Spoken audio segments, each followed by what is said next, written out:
जय हिंद। इस वीडियो में हम चैप्टर पढ़ने से पहले थोड़ा सा उस पर एनालाइज करेंगे। ये करेंगे, एनालिसिस करते हुए चलेंगे ताकि ये समझ में आ जाए कि इस चैप्टर से इस टाइप के क्वेश्चन बनते हैं।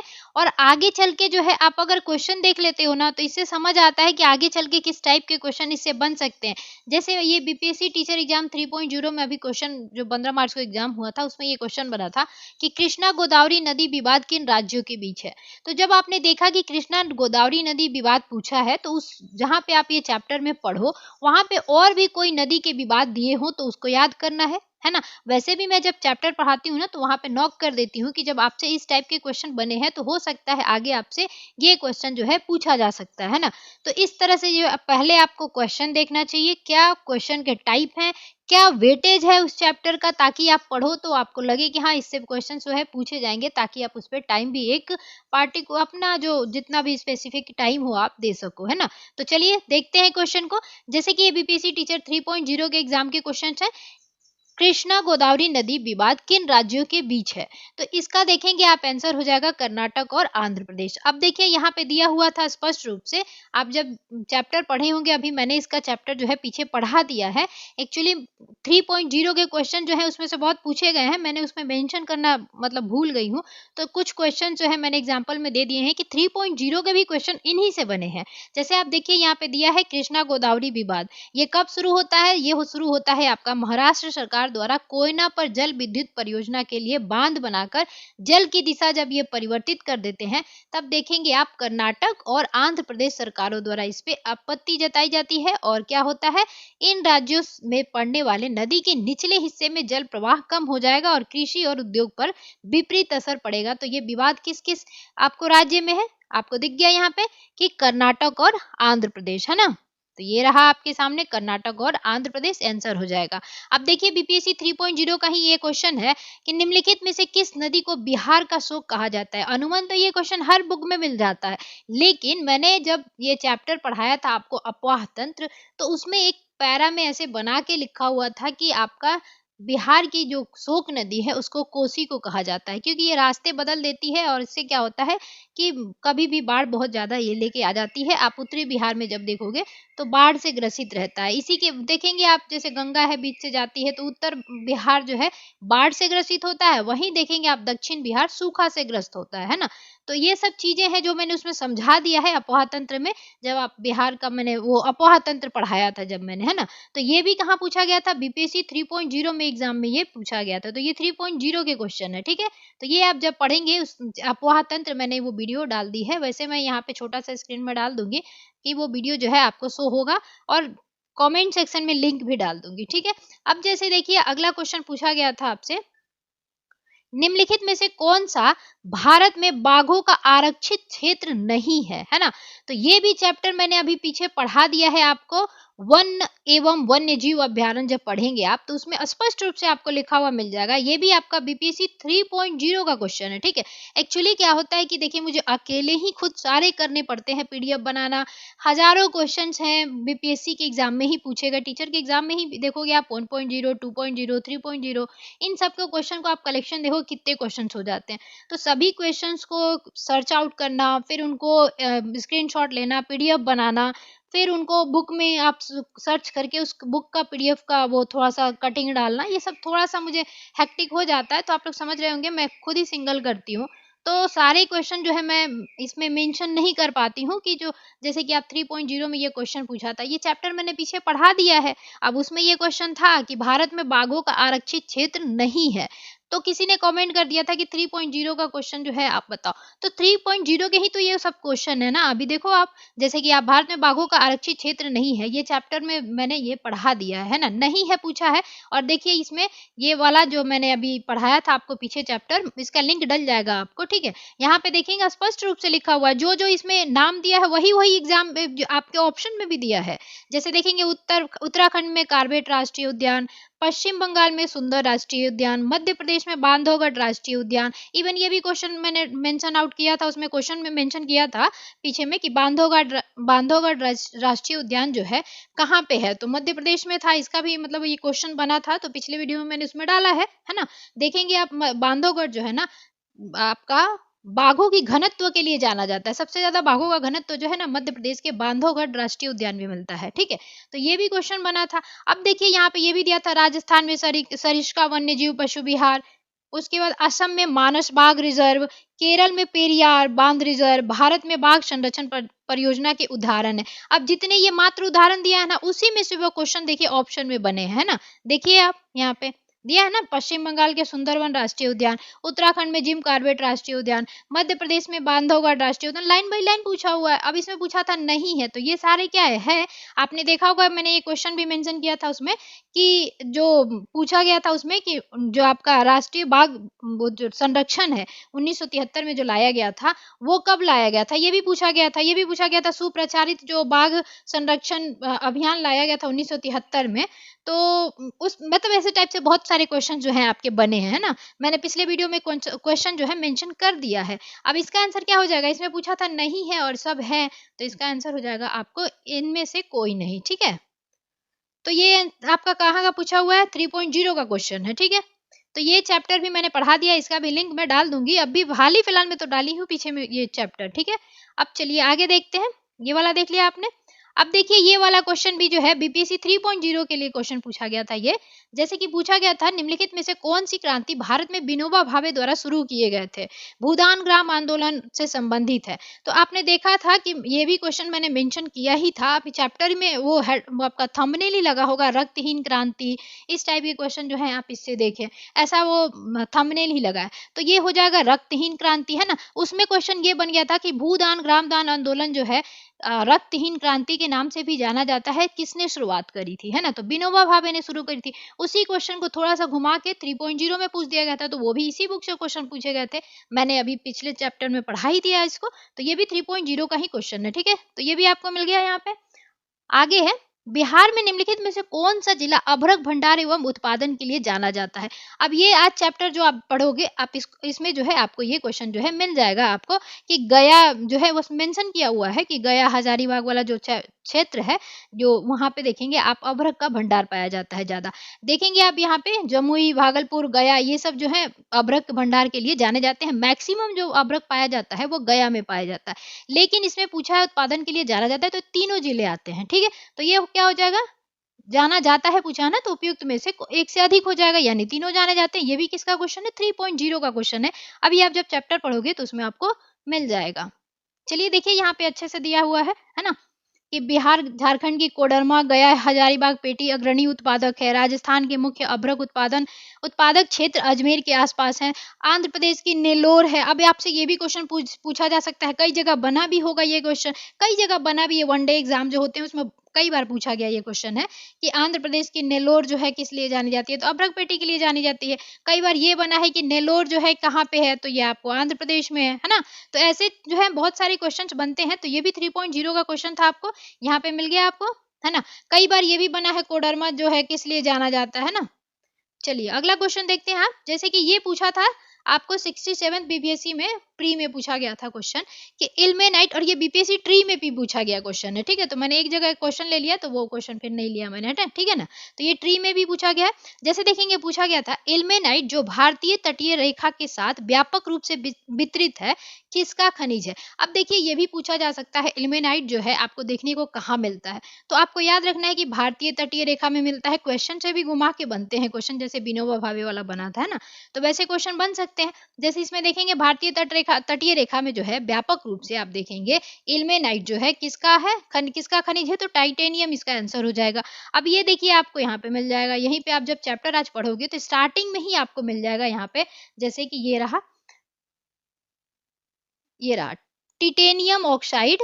ठीक है, टाइटेनियम से सफेद बनाए जाते हैं जो कि र्यूटाइल इल्मेनाइट तथा एनाजेट नामक खनिजों से प्राप्त होते हैं। तो अब ये भी पूछा जा सकता है कि आप बताइए कि इल्मेनाइट जो है, या अब ये इल्मेनाइट पूछा था, अब पूछ देगा एनाटेज जो है किससे प्राप्त किया जाता है ना, ये पूछा जा सकता है। र्यूटाइल से पूछा जा सकता है कि र्यूटाइल से ऐसे पूछा जाएगा कि टाइटेनियम ऑक्साइड जो है किस किस खनिजों से प्राप्त किया जाता है। हो सकता है ऑप्शन में ये तीनों दे दिया जाए तो एक से अधिक हो जाएगा, क्योंकि ऐसे क्वेश्चन बनते हैं। तो आपको अब ये याद रखना है कि टिटेनियम ऑक्साइड जो है आपका र्यूटाइल, इल्मेनाइट तथा एनाटेज नामक खनिज से जो है प्राप्त होता है ना। तो ये चीजें आपको क्वेश्चन को खुद थोड़ा सा समझना पड़ेगा। अब जैसे इसी में चैप्टर में आप देखेंगे कि दिया है फ्लोराइड नामक खनिज से प्राप्त होता है। ये क्या है? फ्लोराइड जो है दांतों को गलने से रोकता है। तो सिंपल सी बात है, क्वेश्चन बन जाएगा कि कौन सा है जो दांतों को गलने से रोकता है, तो आपको बताना पड़ेगा कि आपका फ्लोराइड है ना। तो ये सब चीजें जो है आपको थोड़ा सा याद रखना पड़ेगा। दंतमंजन में जैसे देखेंगे यूज होता है ना, कैसे कौन कौन से खनिज हैं, जैसे सिलिका हो गया, चूना पत्थर हो गया, एल्युमिनियम ऑक्साइड हो गया, फॉस्फेट हो गया, ये सब चीजें जो है मदद करते हैं। तो आपसे पूछा जा सकता है कि दंतमंजन जो है यूज किया जाता है उसमें कौन कौन से जो है खनिज जो है मिलाए जाते हैं। तो ये सब आपको याद रहना चाहिए, है ना। चलिए अगला क्वेश्चन देखते हैं। कुछ टूथपेस्ट में चमक किस खनिज से आती है? अब ये बीपीएससी ट्री में एग्जाम पूछा गया था, ये बीपीएससी के ट्री में पूछा गया क्वेश्चन है, ठीक है।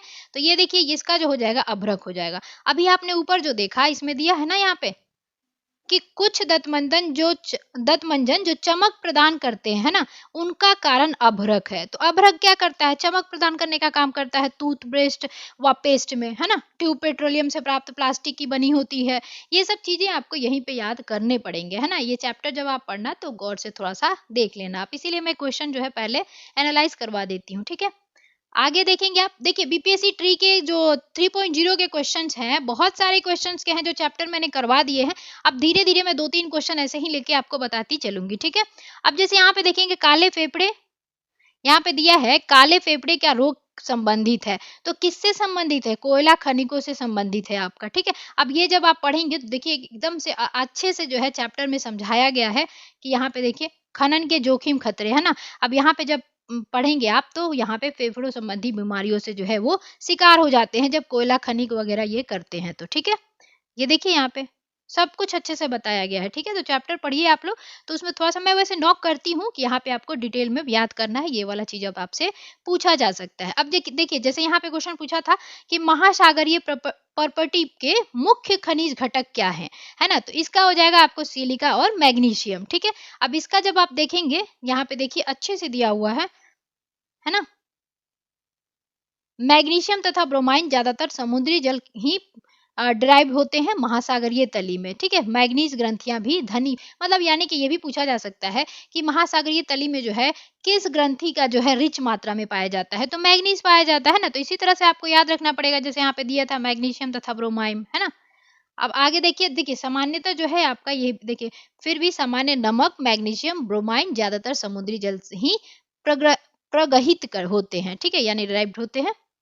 चलिए आगे देखते हैं। अगला क्वेश्चन था आपके सामने, भारत में अरेबिका कॉफी की खेती निम्नलिखित में से किस स्थान पर की गई थी? अब ये देखेंगे आप कृषि चैप्टर जो मैंने पीछे पढ़ाया है उस चैप्टर में जो है ये आराम से लिखा हुआ आपको दिख जाएगा कि बाबा बुदन पहाड़ी से जो है पहली बार भारत में स्टार्ट किया गया था, यमन के द्वारा जो है ये लाया गया था। जब आप चैप्टर पढ़ेंगे तो इसमें देखिए यहाँ पे दिया हुआ है ना, देखिए अच्छे से वही लाइन बाय लाइन पूछा गया। हमारे देश में अरेबिका किस्म की कॉफी पैदा की जाती है, ठीक है। अब ये भी क्वेश्चन बन सकता है कि हमारे देश में कॉफी का कौन सा किस्म जो है ज्यादातर मात्रा में उपजाया जाता है, तो अरेबिका किस्म का, है ना।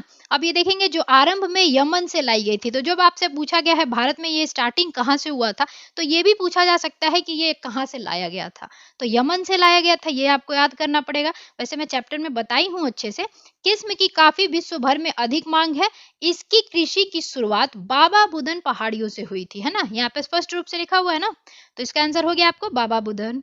और उसके बाद देखेंगे खेती जो है नीलगिरी पहाड़ियों के आसपास कर्नाटक केरल तमिलनाडु में की जाती है, तो ये भी पूछा जा सकता है कॉफी में जो उत्पादित करते हैं उनमें कौन से राज्य जो है अग्रणी राज्य है, तो कर्नाटक केरल तमिलनाडु, या ये पूछ देगा कि कौन सी पहाड़ी जो है अग्रणी है, तो नीलगिरी की पहाड़ियां जो है अग्रणी है ना। ऐसे क्वेश्चन जो है बन सकते हैं, इसीलिए थोड़ा सा आप लोग जो है चैप्टर को जब पढ़ें तो एनालाइज करते हुए चले। अब जैसा ये क्वेश्चन दिया था कि भारत के प्रथम कच्चा तेल पाइपलाइन परिवहन नेटवर्क का नाम बताइए, तो प्रथम कच्चा तेल पाइपलाइन परिवहन जो है आपका हजीरा विजयपुर हो जाएगा, है ना इसका आंसर, ठीक है। अब आप जब ये चैप्टर पढ़ोगे तो आपको लास्ट में जब चैप्टर के जाओगे तो वहां पे ये लिखा हुआ दिख जाएगा कि गेल द्वारा, अब ये पूछा जा सकता है कि हजीरा विजयपुर जगदीशपुर जो आपका HBJ है पाइपलाइन वो किसके द्वारा निर्मित है, तो गेल ने इसको निर्मित किया है, ठीक है। ये कितने किलोमीटर लंबी है ये भी पूछा जा सकता है, तो ये फैक्ट होते हैं जो आपको याद करने पड़ते हैं, जैसे कि 1700 किलोमीटर ये लंबी है ना। और ये क्या है, पहली है, आप देखेंगे यहाँ पे है ना। भारत में विभिन्न उर्वरक, बिजली और औद्योगिक परिसरों में से जोड़ा जाता है। ठीक है, तो याद रखिएगा ये उत्तरी भारत में है। ठीक है, ये भी पूछा जा सकता है आजकल। यही जो है आपकी पहली है, यहाँ पे दिया हुआ ना, गेल द्वारा निर्मित पहली। आगे जब चैप्टर चैप्टर पढ़ोगे ना तो उसमें आराम से ये भी लिखा हुआ था भारत में। ठीक है, चलिए अगला प्रश्न है आपके सामने। झारखंड, छत्तीसगढ़ और मध्य प्रदेश राज्य खनिज और निक्षेप के मामले में समृद्ध हैं। तो आप देखेंगे जब पढ़ेंगे ये चैप्टर तो उसमें आराम से आपको लिखा हुआ दिख जाएगा, छोटा नागपुर इन सब के लिए जाना जाता है ज्यादातर। और कौन सा जो है झारखंड में जैसे झरिया, छत्तीसगढ़ में कोरबा, मध्य प्रदेश में आप देखेंगे दो तरह का वो जो क्षेत्र है वो जैसे सुहागपुर, ये भी क्वेश्चन बना है। सुहागपुर किस लिए फेमस है ना, तो ये भी कोयला के लिए जो है फेमस है सुहागपुर। ठीक है, सुहागपुर हो गया आपको, सिंगरौली हो गया आपको, है ना, मध्य प्रदेश के हैं ये, बहुत मतलब क्या है, फेमस क्षेत्र है ये। सुहागपुर क्या है, जब आपको बड़ा क्षेत्र मिलता है कोयले का मध्य प्रदेश में। और वही सिंगरौली जो है यहाँ मोटी परत देखने को मिलती है आपको कोयला की। ठीक है ना, मोटी परत कोयला की कहाँ मिलेगी, तो सिंगरौली में। और वही देखेंगे सुहागपुर में बड़ा क्षेत्र मिलता है कोयले के निक्षेप का।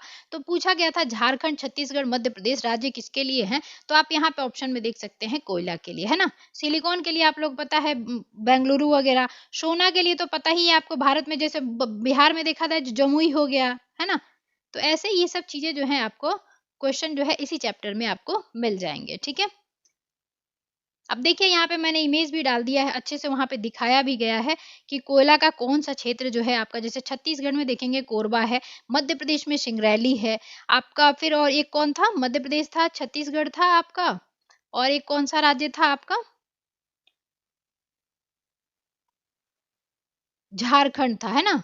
तो मध्य प्रदेश, छत्तीसगढ़ और झारखंड। झारखंड के बारे में तो सबको को पता ही होगी, कोयला का जो क्षेत्र है, झरिया वगैरह जो है सब, रानीगंज आपका, बोकारो, ये सब जाना जाता है ना। तो ये सब देखिए यहाँ पे इमेज में ही मैंने दिखा दिया है, ये भी आपको जब जाएंगे तो देखेंगे। अब देखिए ये भी क्वेश्चन बना है कि अंकलेश्वर जो है कहाँ पे है, तो यहाँ पे दिख रहा है ना, गुजरात में है ये।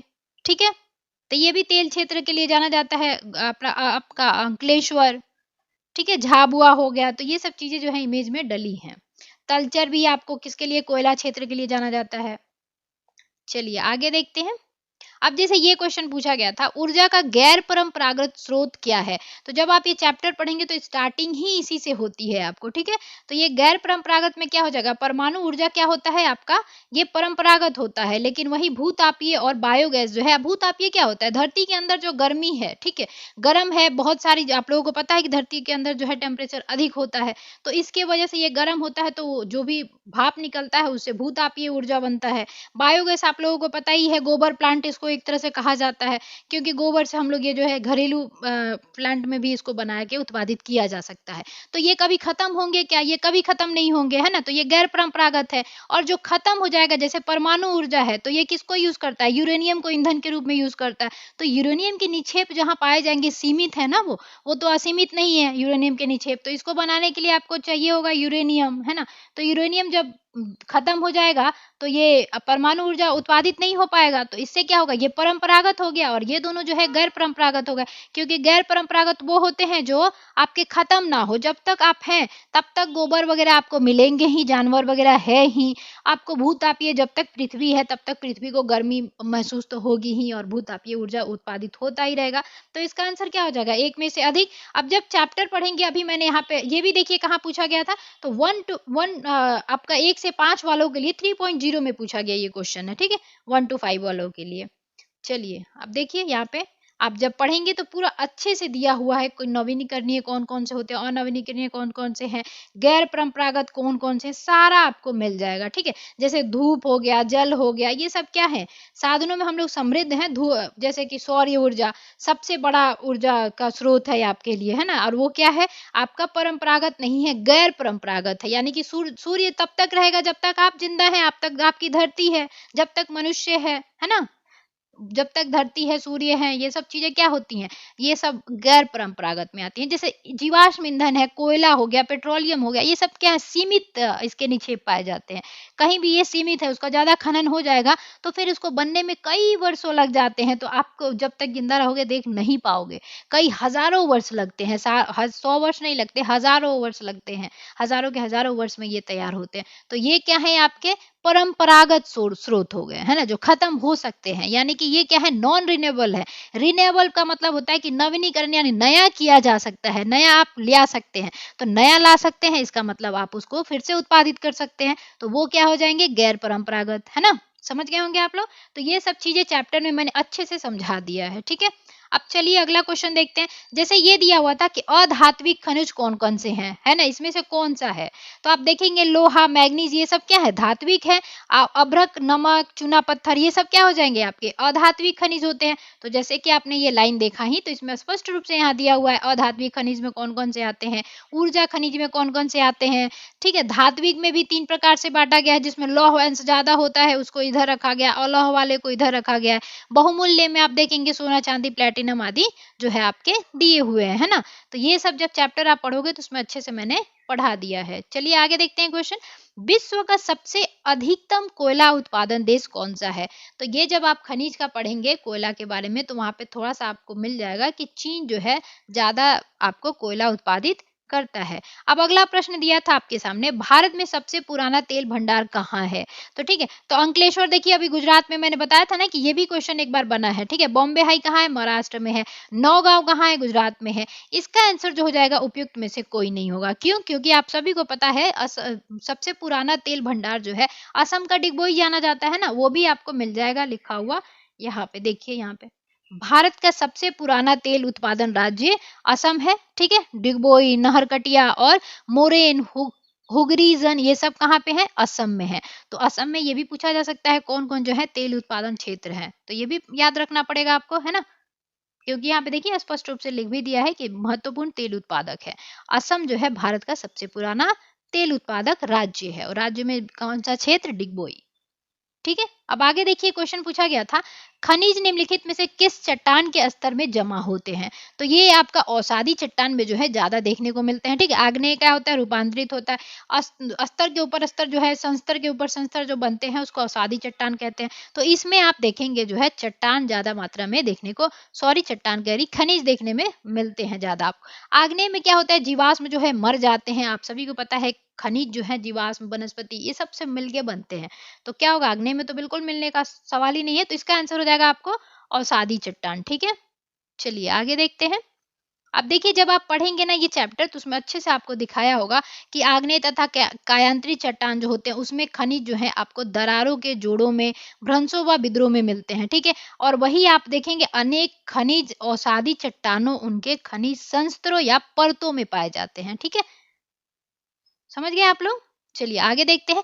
औषाधी सेलो, अब ये देखिए बीपीएससी के एग्जाम में पूछा गया है, तो यही क्वेश्चन बीपीएससी ट्री में पूछा गया था, इसलिए मैंने इसको ले लिया है। जैसे पूछा गया था औषाधी सेलो के लिए निम्नलिखित में से कौन सा कथन जो है आपका सही है। तो ये अभी हमने देखा ना ऊपर, ये सेलो संस्त्रों के में निक्षेपित होते हैं, है ना। और ये सब जो है दिया है आपका कोयला वगैरह जो है आपका ताप और दाब के ऊपर से जो है बनता है, ठीक है। आग्नेय चट्टान जो है क्रिस्टलीय और क्रिस्टलीय होते हैं। जैसे अगला प्रश्न यही है आपके सामने, आग्नेय चट्टानों के लिए निम्नलिखित में से कौन सा कथन जो है सत्य है ना, ये पूछा है। तो इसमें देखेंगे आप वे क्रिस्टलीय तथा अक्रिस्टलीय दोनों ही होते हैं, ठीक है। तो इसका आंसर क्या हो जाएगा, इसका आंसर हो गया, आपने देख ही लिया। अगला पूछा है मोनोजाइट रेत में निम्नलिखित में से कौन सा खनिज पाया जाता है। तो आप जब मोनोजाइट रेत के बारे में जब ये चैप्टर पढ़ोगे तो उसमें आराम से लिखा हुआ मिल जाएगा। कई बार क्वेश्चन ये बना है कि थोरियम, मोनोजाइट ये वगैरह का ये जो आप निक्षेप है कि हाँ किस राज्य में ज्यादा देखने को मिलता है, तो केरल में देखने को मिलता है, ठीक है, केरल में। तो इसका आंसर हो गया आपका थोरियम। अब ये देखिए आपका कैसे स्पष्ट रूप से यहाँ पे चैप्टर में जो है बताया गया है, यहाँ पे देखेंगे, देखिए ये दिया है, केरल में मिलने वाली मोनोजाइट रेत में भी थोरियम की मात्रा पाई जाती है ना, अच्छे से दिया हुआ है। अब ये देखिए अरावली श्रृंखला में क्या पाया जाता है, ये सब चीजें जो है आपको बताई गई हैं। जैसे यूरेनियम, थोरियम जो झारखंड और राजस्थान की अरावली पर्वत श्रृंखला में भी पाए जाते हैं, तो ये भी पूछा जा सकता है आगे चल के क्वेश्चन। चलिए आगे क्वेश्चन देखते हैं। फोटो इलेक्ट्रिक एक ऐसा उपकरण है जो कि, अब देखिए ये भी क्वेश्चन जो है आपके बीपीएससी टीचर के एग्जाम में भी बना है और ये बीपीएससी के एग्जाम में भी बना था, ठीक है। तो देखिए इसका आंसर हो जाएगा आपको प्रकाश ऊर्जा को विद्युत ऊर्जा में बदलता है ये। अब देखिए इसका ऑप्शन में क्या किया गया है, उल्टा भी बना के दे दिया गया था। तो आपको याद रखना है प्रकाश ऊर्जा को विद्युत ऊर्जा में बदलता है। अब याद क्या रखिएगा, आप जब चैप्टर पढ़िएगा तो यहाँ पे देखिए आराम से लिखा हुआ है फोटोवोल्टाइक, है ना, दिया हुआ है यहाँ पे, धूप को सीधे विद्युत में परिवर्तित किया जाता है इसके थ्रू, है ना। चलिए अगला प्रश्न है। अच्छा एक चीज और, अगर वीडियो पसंद आता हो तो देखिए बहुत मेहनत लगता है इस चीजों को जो है इकट्ठा करने में, तो थोड़ा आप लोग भी साथ दें। और चैनल पे नए रहते हैं तो बस देख के मत चले जाइए कीजिए, क्योंकि कोई भी चीज आपको फायदे की मिलती है तो आप उसका जो है रिवॉर्ड दिया करो। आप लोगों को भी थोड़ा सा वो होना चाहिए, ह्यूमिनिटी होनी चाहिए आप लोगों को। कितना मेहनत लगता होगा, मैं खुद ही ये सब करती हूँ, तो थोड़ा आप लोग इस पे ध्यान दीजिएगा। चलिए दिया है, निम्नलिखित में से कौन सा कथन सही है ना। तो या आप इसमें देखेंगे, जब चैप्टर पढ़ेंगे तो उसमें अच्छे से अभी दिया ना था, ऊपर दिया था हमने जब डिस्क्रिप्शन पढ़ा था अभ्रक के बारे में, तो उसमें दिया था ना अभ्रक कोडरमा में पाया जाता है ना। चलिए अगला क्वेश्चन है आपके सामने, एल्यूमिनियम किस कच्चे माल से निकाला जाता है। तो ये बॉक्साइट से निकाला जाता है, ये भी जब आप चैप्टर पढ़ोगे तो उसमें आपको मिल जाएगा। यहाँ पे देखिए, यहाँ पे एल्यूमिनियम एक महत्वपूर्ण धातु है किसका, तो ये भी आपको मिल जाएगा। यहाँ पे एल्यूमिनियम पाया जाता है, यहाँ देखिए जैसे दिखने वाले बॉक्साइट से ही प्राप्त किया जाता है, ठीक है। बॉक्साइट निक्षेपों की रचना एल्यूमिनियम सिलिकेटों से समृद्ध व्यापक भिन्नता वाली चट्टानों के विघटन से होती है। तो आप समझ गए होंगे यहाँ पे। चलिए आगे देखते हैं। देखिए इवन बॉक्साइट के जो है कौन से राज्य कितना उत्पादित करते हैं, सब ये डायग्राम से बनाया गया है इस चैप्टर में, ठीक है। अब देखिए वहां पे मैंने नोट किया था आपको कि पूछा गया था अंकलेश्वर तेल क्षेत्र किस राज्य में है ना, क्वेश्चन पूछा गया था, तो ये गुजरात में है। इसका भी आंसर आपको अभी आगे मिल जाएगा। अब देखिए ये वाला क्वेश्चन जो है थोड़ा अच्छा क्वेश्चन बना था, जैसे कि पार्वती घाटी का भूतापीय संयंत्र कहाँ स्थित है। तो पार्वती घाटी का भूतापीय संयंत्र जो है आपको हिमाचल प्रदेश में देखने को मिलता है। अब इसका जो है आपको आंसर यहाँ पे मिल जाएगा। जैसे देखिए यहाँ पे दिया है ना, भूतापीय ऊर्जा के दोहन के लिए भारत में 2 प्रायोगिक परियोजनाएं शुरू की गई हैं।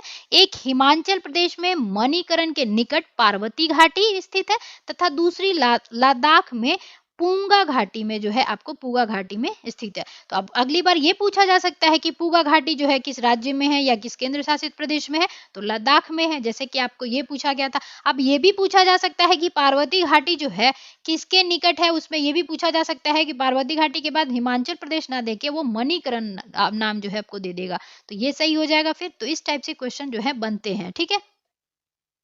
चलिए अगला क्वेश्चन देखते हैं। अब देखिए ये क्वेश्चन दिया था, मैग्नेटाइट अयस्क में लोहे की सांद्रता कितने प्रतिशत होती है। तो जब ये आप चैप्टर पढ़ोगे तो उसमें अच्छे से लिखा हुआ है कि 70% जो है होती है, ठीक है। अब ये भी क्वेश्चन देखिए बना हुआ है कि रत्नागिरी जिला लौह अयस्क भंडार किस राज्य में स्थित है। तो रत्नागिरी किस में है, महाराष्ट्र में है। और ये भी ये पूछा जा सकता है कि महाराष्ट्र का रत्नागिरी जो है किस भंडार के लिए जाना जाता है, तो लौह अयस्क के लिए जाना जाता है। ये क्वेश्चन भी बन सकता है। तो ऐसे मैंने जब चैप्टर पढ़ाया है ना तो अच्छे से उसमें बता दिया है, ठीक है, पढ़ा दिया है वैसे मैंने। अब देखिए यहाँ पे दिया है मैग्नेटाइट सर्वोत्तम प्रकार का लौह अयस्क है। मैग्नेटाइट क्या है, लौह अयस्क है जिसमें 70% लोहांश जो है पाया जाता है, ठीक है। तो ये भी आपको लिखा हुआ यहाँ पे मिल गया। अब देखिए ये पूछा जा सकता है कि लौह अयस्क में कौन कौन से जिले जो है, राज्य जो है अग्रणी है। तो देखेंगे आप 97% जो है आपको देखने को मिलता है यहाँ पे। 97% देखिए आपको मिल रहा है यहाँ पे। ओडिशा, छत्तीसगढ़, कर्नाटक और झारखंड से प्राप्त होता है। तो ये कभी भी क्वेश्चन बनाए जा सकते हैं कि आपको लौह अयस्क जो है कितने परसेंट, सबसे ज्यादा जो है कौन से राज्य जो है उत्पादित करते हैं, यानी उनके यहाँ निक्षेप इसके पाए जाते हैं। तो ओडिशा, छत्तीसगढ़, कर्नाटक, झारखंड, ठीक है। 97% जो है ये उत्पादित करते हैं, ठीक है। बाकी 3% ही है मात्र। उसके बाद ये देखिए इसमें क्या पूछा गया था, शायद ऊपर का, हाँ रत्नागिरी था, ठीक है। महाराष्ट्र में कहाँ है रत्नागिरी, देखिए ये वाला दिया था ना यहाँ पे, महाराष्ट्र गोवापिटी तथा महाराष्ट्र राज्य के रत्नागिरी जिले में स्थित है। कितने अच्छे से यहाँ पे लिखा हुआ है, तो वही क्वेश्चन बना था आपका, ठीक है। अब मैग्नीज है, तो मैग्नीज के बारे में पूछा जा सकता है कि मैग्नीज के लिए कौन कौन से जाने जाते हैं। जैसे मध्य प्रदेश मैग्नीज के लिए उसका बालाघाट जो है मैग्नीज नगरी के ही नाम से जाना जाता है, ठीक है। तांबा और मैग्नीज दोनों पाए जाते हैं वहां पे। अब अगला क्वेश्चन था आपके पास कि निम्नलिखित में से खनिजों का कौन सा समूह जो है गैर धात्विक श्रेणी में आता है। यानी गैर धात्विक यानी कि धात्विक नहीं, अधात्विक। तो अधात्विक में अभी मैंने बताया आपको, अभ्रक, चूना पत्थर, संगमरमर, जो आपका चैप्टर था उसमें स्टार्टिंग ही इसी से होता है, ठीक है। अगला दिया था आपको, निम्नलिखित में से कौन सा राज्य भारत के पाइराइट का सबसे बड़ा उत्पादक है। तो ये कौन सा हो जाएगा, बिहार हो जाएगा, ठीक है। अच्छा, एक चीज और याद रखिएगा कि जब चैप्टर आप खनिज जैसे पढ़ रहे हैं तो बिहार के कौन से जिले जो है उसका थोड़ा डिटेल, अगर बिहार का एग्जाम देना है तो डिटेल में देखें कि बिहार में जैसे कि पाइराइट है तो नंबर 1 पे जाना जा रहा है बिहार, तो बिहार में पाइराइट के लिए जैसे रोहतास वगैरह ये सब है, तो कौन से जिले जो है ज्यादा जाने जाते हैं ये आपको याद रखना पड़ेगा, ठीक है, वहीं पे सर्च कर लिया करें। तो देखिए यहाँ पे क्वेश्चन दिया हुआ था अधात्विक, ये है आपके। चलिए अगला क्वेश्चन देखते हैं, जीवाश्म ईंधन किस प्रकार के संसाधन का उदाहरण है? तो जीवाश्म ईंधन क्या है? ये सीमित निक्षेप पाए जाते हैं इसके, ये खत्म हो सकता है, यानी कि इसका नवीनीकरण, यानी आप नया नहीं बना सकते, रिन्यूएबल नहीं है ये, तो ये क्या हो जाएगा? गैर नवीनीकरणीय, यानी कि नॉन रिन्यूएबल हो जाएगा, है ना। ये खत्म होने वाले हैं, समाप्त होने वाले ईंधन है, जैसे कोयला, पेट्रोलियम, ये सब क्या है? जीवाश्म ईंधन कहे जाते हैं, ठीक है। वनस्पति वगैरह के सड़ने गलने वगैरह से बनते हैं ये सब। अब देखिए इसमें भी आप देखेंगे यहाँ पे ये जो क्वेश्चन पूछा गया था, तो देखिए यहाँ पे दिया है अनवीनीकरणीय योग्य जीवाश्म ईंधन का प्रयोग विद्युत उत्पन्न के, तो यहाँ पे से दिख गया ना आपको कि अनवीनीकरणीय का क्या है? जीवाश्म ईंधन है, जैसे कोयला, पेट्रोलियम, प्राकृतिक गैस, ये सब, है ना। चलिए अब यहाँ से हम लोग चैप्टर को जो है स्टार्ट करते हैं, ठीक है। तो वीडियो को देखिए, आप लोग जितना हो सके शेयर किया करें और लाइक किया करें, अगर देखने अब क्या चाहिए आप लोगों को डेटा पता नहीं जो आप लोग लाइक नहीं करते हैं। चलिए हम लोग चैप्टर जो है स्टार्ट करते हैं, ठीक है। इस वीडियो में हम पढ़ेंगे अध्याय 5। आपके सामने एक दिख रहा होगा ह्यूमन है, वो उसकी टोपी पे टॉर्च लगी, ऐसे लोग कपड़े पहन के क्या करते हैं? खनन का कार्य करते हैं ना। तो खनन जो होता है उसको खनिज उससे निकाला जाता है, आप लोगों को पता ही होगा मेरे ख्याल से थोड़ा बहुत। तो देखिए इस चैप्टर में हम पढ़ेंगे खनिज तथा ऊर्जा संसाधन, यानी कि खनिज और ऊर्जा भी एक संसाधन है, जैसे हमने देखा था कि ह्यूमन भी एक महत्वपूर्ण संसाधन है, जैसे जल, मृदा, ये सब क्या है? संसाधन है, उसी में खनिज और ऊर्जा भी एक संसाधन है। तो चलिए इसके बारे में हम लोग देखते हैं। तो हैबन है कोई, ठीक है, वो अपने पिता के साथ दूर के गांव से कहाँ आता है? गुवाहाटी आता है। वह लोगों को घरों जैसी अजीब चीजों में जाते देखता है जो सड़क पर चलती है। वह एक रसोई को भी बहुत से घरों के साथ जाते देखता है। वह आश्चर्य से अपने पिता से पूछता है, पिताजी हमारा घर इस प्रकार क्यों नहीं चलता जैसा कि उसने गुवाहाटी में देखा है, ठीक है। उसके पिता ने बताया, यह घर नहीं है, ये बसें व गाड़ियां हैं, हमारे घरों की तरह ये ईंटों व पत्थरों से नहीं बनी है, इन्हें बनाने में लोहा, एल्यूमीनियम जैसी धातुओं का प्रयोग किया गया है। अब यहीं से आपका स्टार्ट हो जाएगा कि लोहा, एल्यूमीनियम ये सब धातु जो है प्रयोग किए जाते हैं, तो ये लोग धातु हैं। ये अपने आप नहीं चलती, ये इंजन द्वारा चालित होते हैं और इंजन को चलाने के लिए ऊर्जा चाहिए होता है ना। तो सभी को पता है ऊर्जा की जरूरत पड़ती है। हम अपनी रोजमर्रा की जिंदगी में धातु से बनी विभिन्न वस्तुओं का प्रयोग करते हैं।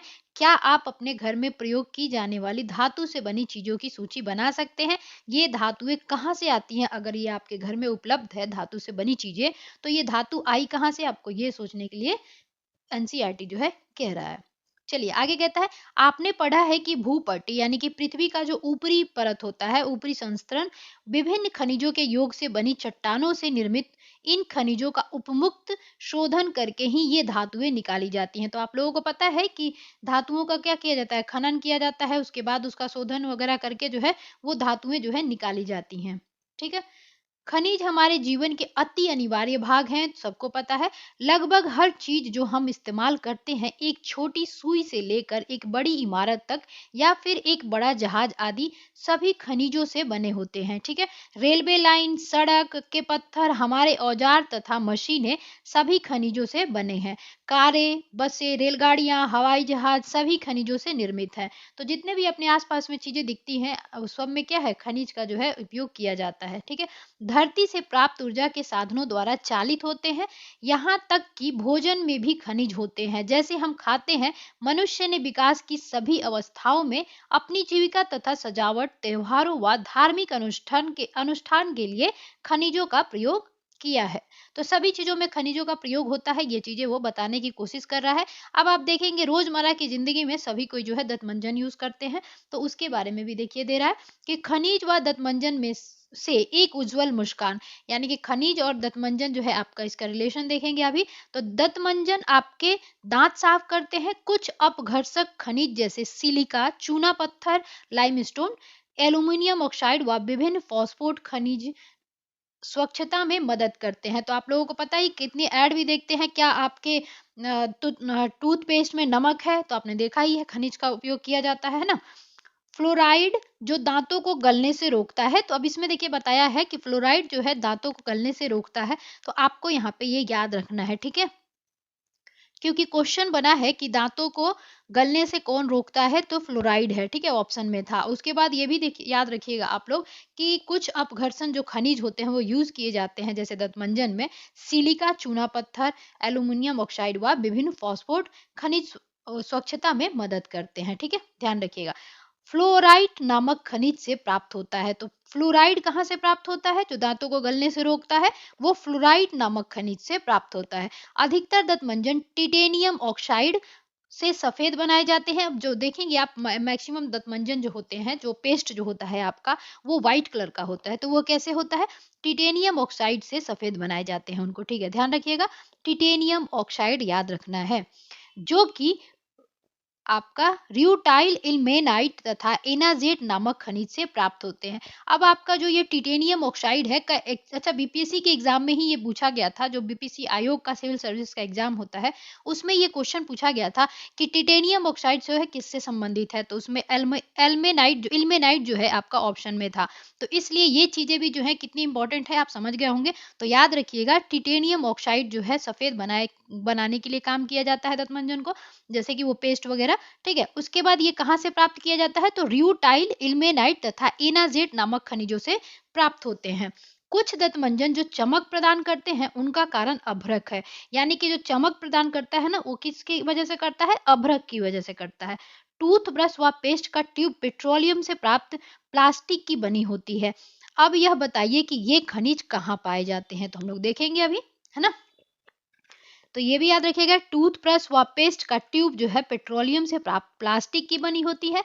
अब यह बताना है तो देखते हैं आगे। इसमें मेन था कि आपको ये याद रखना था कि जो आपका टिटेनियम है, टिटेनियम ऑक्साइड र्यूटाइल इल्मेनाइट और एनाजेट नामक खनिज से प्राप्त होता है।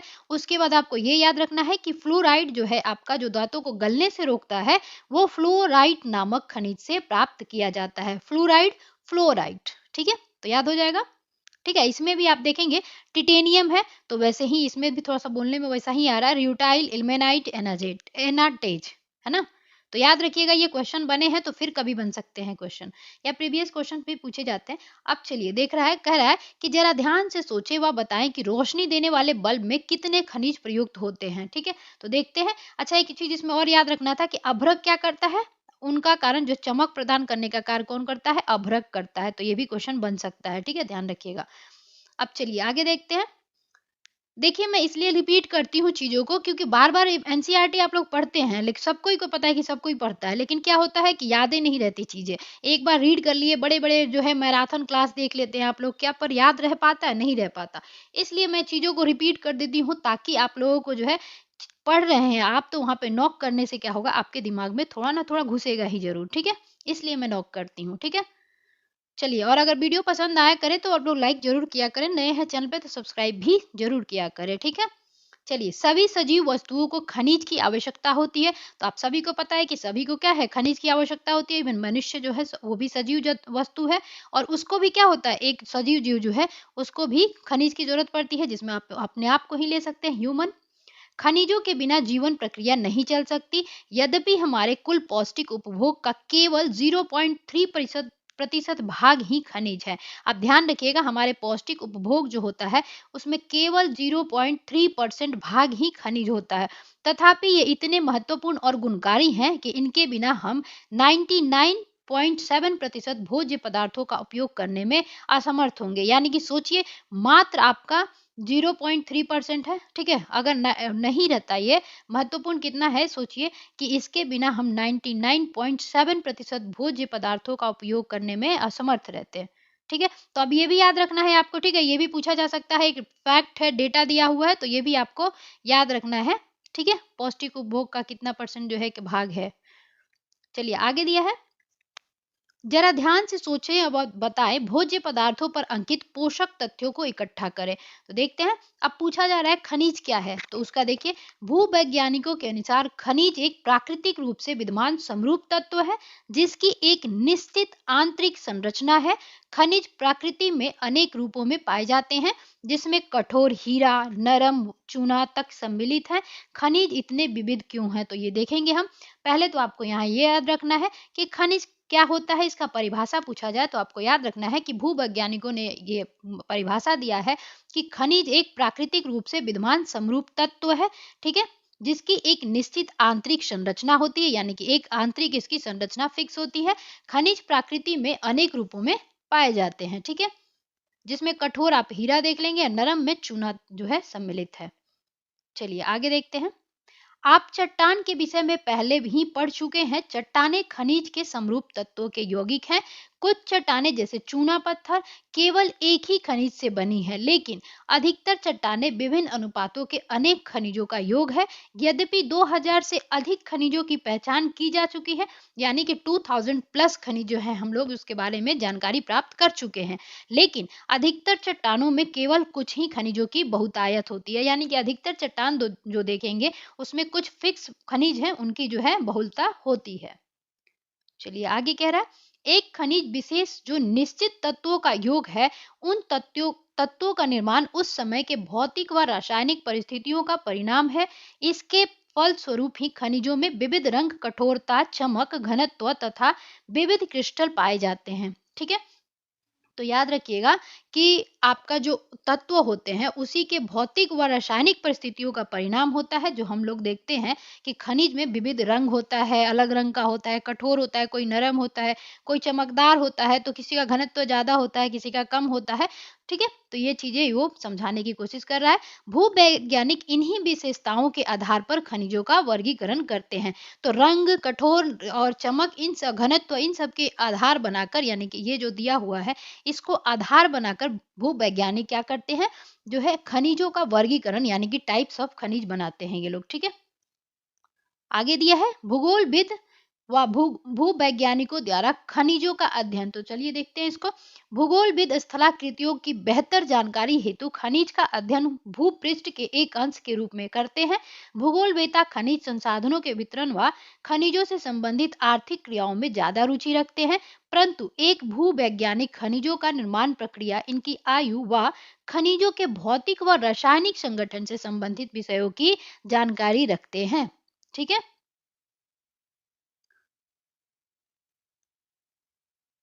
चलिए आगे है, सामान्य व वाणिज्यिक व्यापारिक उद्देश्य हेतु खनिज निम्न प्रकार से वर्गीकृत किए गए हैं। ऐसा है कि वाणिज्यिक तौर पे यानी कि जो खनिज है उनको जो है वर्गीकरण किया गया है, यानी कि बांटा गया है। तो चलिए देखते हैं। जैसे आप यहाँ पे देखेंगे खनिज का वर्गीकरण किया गया है किस बेसिस पे, तो ये है आपका वाणिज्यिक और सामान्य व्यापारिक बेसिस पे, ठीक है। तो देखते हैं, खनिज है, ये खनिज को दो भागों में बांटा गया है, तीन भागों में देखिए बांटा गया है यहाँ पे। खनिज मुख्यतः वैसे तो सुनने में जैसे भी हम देखेंगे अपन धात्विक और अधात्विक खनिज जानते हैं। एक और खनिज होता है जो ऊर्जा खनिज होता है, ठीक है। तो आपसे पूछा जाए खनिज को जो है कितने व्यापारिक व सामान्य रूप से कितने भागों में बांटा गया है, तो तीन भागों में। कौन कौन सा, तो धात्विक, अधात्विक और तीसरा है आपका ऊर्जा खनिज, ठीक है, ध्यान रखिएगा। अब देखिए धात्विक खनिज में कौन कौन से आते हैं, तो उसको भी तीन भागों में बांटा गया है। जैसे कि देखेंगे आप लौह धातु, जिसमें लोहे का अंश होगा उसको लौह धातु कह देंगे, जैसे लौह अयस्क, मैग्नीज, निकेल व कोबाल्ट आदि। तो ध्यान रखिएगा कौन कौन सा इसमें आ रहा है आपको, तो लौह धातु में आपका आता है लौह अयस्क, मैग्नीज, निकल व कोबाल्ट, ठीक है। तो ये थोड़ा सा ध्यान रखिएगा आप लोग, ये नाम पूरा बिल्कुल याद रखना है। अब जैसे अलौह में देखेंगे तो तांबा, सीसा, जस्ता व बॉक्साइड आदि आते हैं, ठीक है। तो ध्यान रखिएगा अलौह में कौन कौन आ जाएगा, तो तांबा, सीसा, जस्ता, बॉक्साइड आदि। बहुल्य खनिज में क्या हो जाएगा, तो आपको पता ही है सोना, चांदी, प्लेटिनम, ये सब क्या है, बहुमूल्य खनिज है। तो धात्विक खनिज को तीन भागों में बांटा गया है। धात्विक खनिज तीन भागों में बांटा गया है, लौह, अलौह और बहुमूल्य बहुमूल्य खनिज जैसे, और जिसमें लौह का अंश होगा उसको लौह धातु कहेंगे, अलौह धातु जिसमें लौह का अंश नहीं होगा। अलौह धातु में कौन कौन से आते हैं, तो तांबा, सीसा, जस्ता व बॉक्साइड आते हैं। बहुमूल्य खनिज तो मेरे ख्याल से सबको समझ आ जाएगा कि सोना, चांदी, प्लेटिनम जो है आपके बहुमूल्य खनिज है। इसके साथ साथ इनको याद रखने के साथ साथ आपको ये भी याद रखना है कि ये सभी जो है आपके धात्विक खनिज में आते हैं। ठीक है, तो धात्विक खनिज में पूछा जाए कौन कौन से आते हैं, तो आपको याद रखना है कि आपका लौह अयस्क, मैग्नीज, निकल, कोबाल्ट, सीसा, जस्ता, तांबा, बॉक्साइड, आपका सोना, चांदी, प्लैटिनम, ये सब क्या है, धात्विक खनिज है। ठीक है, ध्यान रखिएगा। अब देखिए अधात्विक खनिज को देखते हैं। तो अधात्विक खनिज में आप देखेंगे अभ्रक हो गया, नमक हो गया, पोटास हो गया, सल्फर हो गया, चूना हो गया, चूना पत्थर, संगमरमर तथा बलुआ पत्थर। तो ये क्या है, अधात्विक है। ठीक है, ये सब जो है अधात्विक है। अब देखेंगे ऊर्जा खनिज में क्या आ जाएगा, तो जिससे ऊर्जा प्राप्त किया जाता होगा वैसे खनिज को ऊर्जा खनिज कहेंगे। तो कौन सा आ जाएगा, कोयला हो गया, पेट्रोलियम हो गया, प्राकृतिक गैस हो गया। तो ये तो मेरे ख्याल से ऊर्जा खनिज आपको याद हो गया होगा कि कोयला, पेट्रोलियम, प्राकृतिक गैस जो है इससे हम लोग ऊर्जा प्राप्त करते हैं। पेट्रोलियम आप लोगों को पता ही है ना, कोयला पता ही है, और प्राकृतिक गैस पता ही है। तो ये क्या है, आपका ऊर्जा खनिज होते हैं। इसको याद रखना है। ठीक है, क्वेश्चन बीपीएससी के एग्जाम में भी, एग्जाम सिविल सर्विसेज के एग्जाम में भी ये क्वेश्चन बनते हैं कि कौन सा धातु जो है आपका, ये कौन से जो है अधातु है और कौन से जो है धात्विक है। ठीक है, तो आपको याद रखना है अधातु और धात्विक कौन कौन से हैं। मैं फिर से एक बार रिपीट करूंगी, अधात्विक कौन कौन से हैं, अभ्रक, नमक, पोटास, सल्फर, चुनास, चूना पत्थर, संगमरमर तथा बलुआ पत्थर। ठीक है, तो संगमरमर, बलुआ पत्थर और चूना पत्थर तो इसे एक साथ आप लोगों को याद ही हो जाएगा ये, है ना। चलिए आगे देखते हैं। अब आगे कह रहा है कि खनिजों की उपलब्धता, तो खनिज कहाँ कहाँ कैसे किस रूप में पाए जाते हैं ये देखने की कोशिश करेंगे हम। तो खनिज कहाँ पाए जाते हैं, तो सामान्यतः खनिज अयस्कों में पाए जाते हैं। तो खनिज कहाँ पाया जाता है, अयस्कों में पाया जाता है। किसी भी खनिज में अन्य अवयवों या तत्वों के मिश्रण या संचयन हेतु अयस्क शब्द का प्रयोग किया जाता है। यानी अयस्क होता है कि जैसे हम धरती से निकालेंगे ना, तो उसमें ऐसा नहीं है कि एक ही धातु एल्यूमिनियम आपने निकाला, बॉक्साइड निकाला, ऐसे नहीं होता है। उसमें क्या होता है, बहुत सारे जो खनिज होते हैं वो मिक्स रहते हैं। जब उनको एक साथ निकाला जाता है, वो एक साथ मिश्रित भाव में रहते हैं, स्थिति में, तो उसको क्या कहा जाता है, उसको एक शब्द दिया गया है अयस्क। तो आप लोगों को ध्यान रखना है अयस्क क्या है। ठीक है, उसके बाद कहता है खनन का आर्थिक महत्व तभी है जब अयस्क में खनिजों का संचयन पर्याप्त मात्रा में हो। अब खनन किया जाए और आपको जो है खनिज ना मिले तो वो क्या होगा, वो व्यर्थ है। यानी कि आपका यही कहना चाह रहा है कि जब अयस्क में खनिज, जो अयस्क निकाला जाए और खनन किया जाए उसका, तो उसमें कम से कम पर्याप्त में खनिजों जो है पर्याप्त मात्रा में मिले। खनिजों के खनन की सुविधा इसके निर्माण व संरचना पर निर्भर है। खनन सुविधा इसके मूल्य को निर्धारित करती है। अतः हमारे लिए मुख्य सेल समूहों को समझना अत्यंत आवश्यक है जिसमें ये खनिज पाए जाते हैं। तो सिंपल सी बात है, हमें पता रहेगा पहले से कि इस वाले टाइप में जो है मिट्टी है, या इस वाले चट्टान में, या इस जिस टाइप का भी थोड़ा सा आइडिया रहेगा कि इस टाइप में जो है यहाँ पे जैसे पहाड़ी है तो ये आग्नेय चट्टाने हैं, तो इसमें जो है खनिज नहीं देखने को मिलेंगे, सब क्या होते हैं, मर जाते हैं, मतलब इसमें खनिज आग्नेय चट्टानों में देखने को नहीं मिलता। तो अब आग्नेय चट्टान जहां जहां होंगे वहां खनन करने से अच्छा है कि जहां औसादी चट्टाने हैं वहां खनन किया जाए। तो यही चीज वो कह रहा है कि पहले इनकी संरचना के बारे में, कि कहाँ कैसे खनिज पाए जाते हैं, कितनी मात्रा में पाए जाते हैं। धारवाड़ क्षेत्र है तो खनिज ज्यादा पाए जाएंगे, गोंडवाना टाइप का है तो कोयला ज्यादा पाया जाएगा। ये सब वैज्ञानिकों ने एक तरह से इसी को आसान बनाने के लिए ये क्या किया था, इस पे रिसर्च किया था। तभी तो आज हम लोग कह पाते हैं, है ना, कि गोंडवाना लैंड में जो है, गोंडवाना क्षेत्र में जो है कोयला देखने को ज्यादा मिलता है। ये सब कैसे हुआ, जो वैज्ञानिक थे उन्होंने खोज करी है। ठीक है, अब देखिए कह रहा है कि खनिज प्रायः निम्न सेल समूहों में पाए जाते हैं। सेल समूह आप लोग समझ ही रहे होंगे, है ना। अब देखिए कह रहा है आग्नेय तथा कयांत्रिक चट्टानों में खनिज दरारों, जोड़ों, भ्रंशों व विद्रों में मिलते हैं। अब जैसे देखेंगे आग्नेय चट्टान, कयांत्रिक चट्टान, इनमें क्या होगा, खनिज जो होंगे, दरारें होंगी, उसमें जोड़ होंगे वहां पे।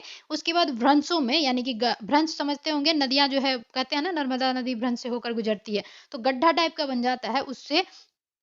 उसके बाद कह रहा है विद्रोह में मिलते हैं। तो अब पूछा जाए आपसे कि आग्नेय और कयांत्रिक चट्टानों में कहाँ खनिज देखने को मिलता है, तो अक्सर जो आप बता सकते हैं कि दरारों और जोड़ों, भ्रंशों और विद्रोह में मिलते हैं। छोटे जमाव सिराओं के रूप में और बृहद जमाव परत के रूप में पाए जाते हैं। ठीक है, बृहद जमाव जो है आप देखेंगे परत के रूप में पाए जाते हैं। ठीक है, और छोटे छोटे जो जमाव होते हैं वो सिराओं के रूप में पाए जाते हैं। इनका निर्माण भी अधिकतर उस समय होता है जब ये तरल अथवा गैसीय अवस्था में दरारों के सहारे भूपृष्ठ की ओर धकेले जाते हैं। ठीक है, ऊपर आते हुए ये ठंडे होकर जम जाते हैं।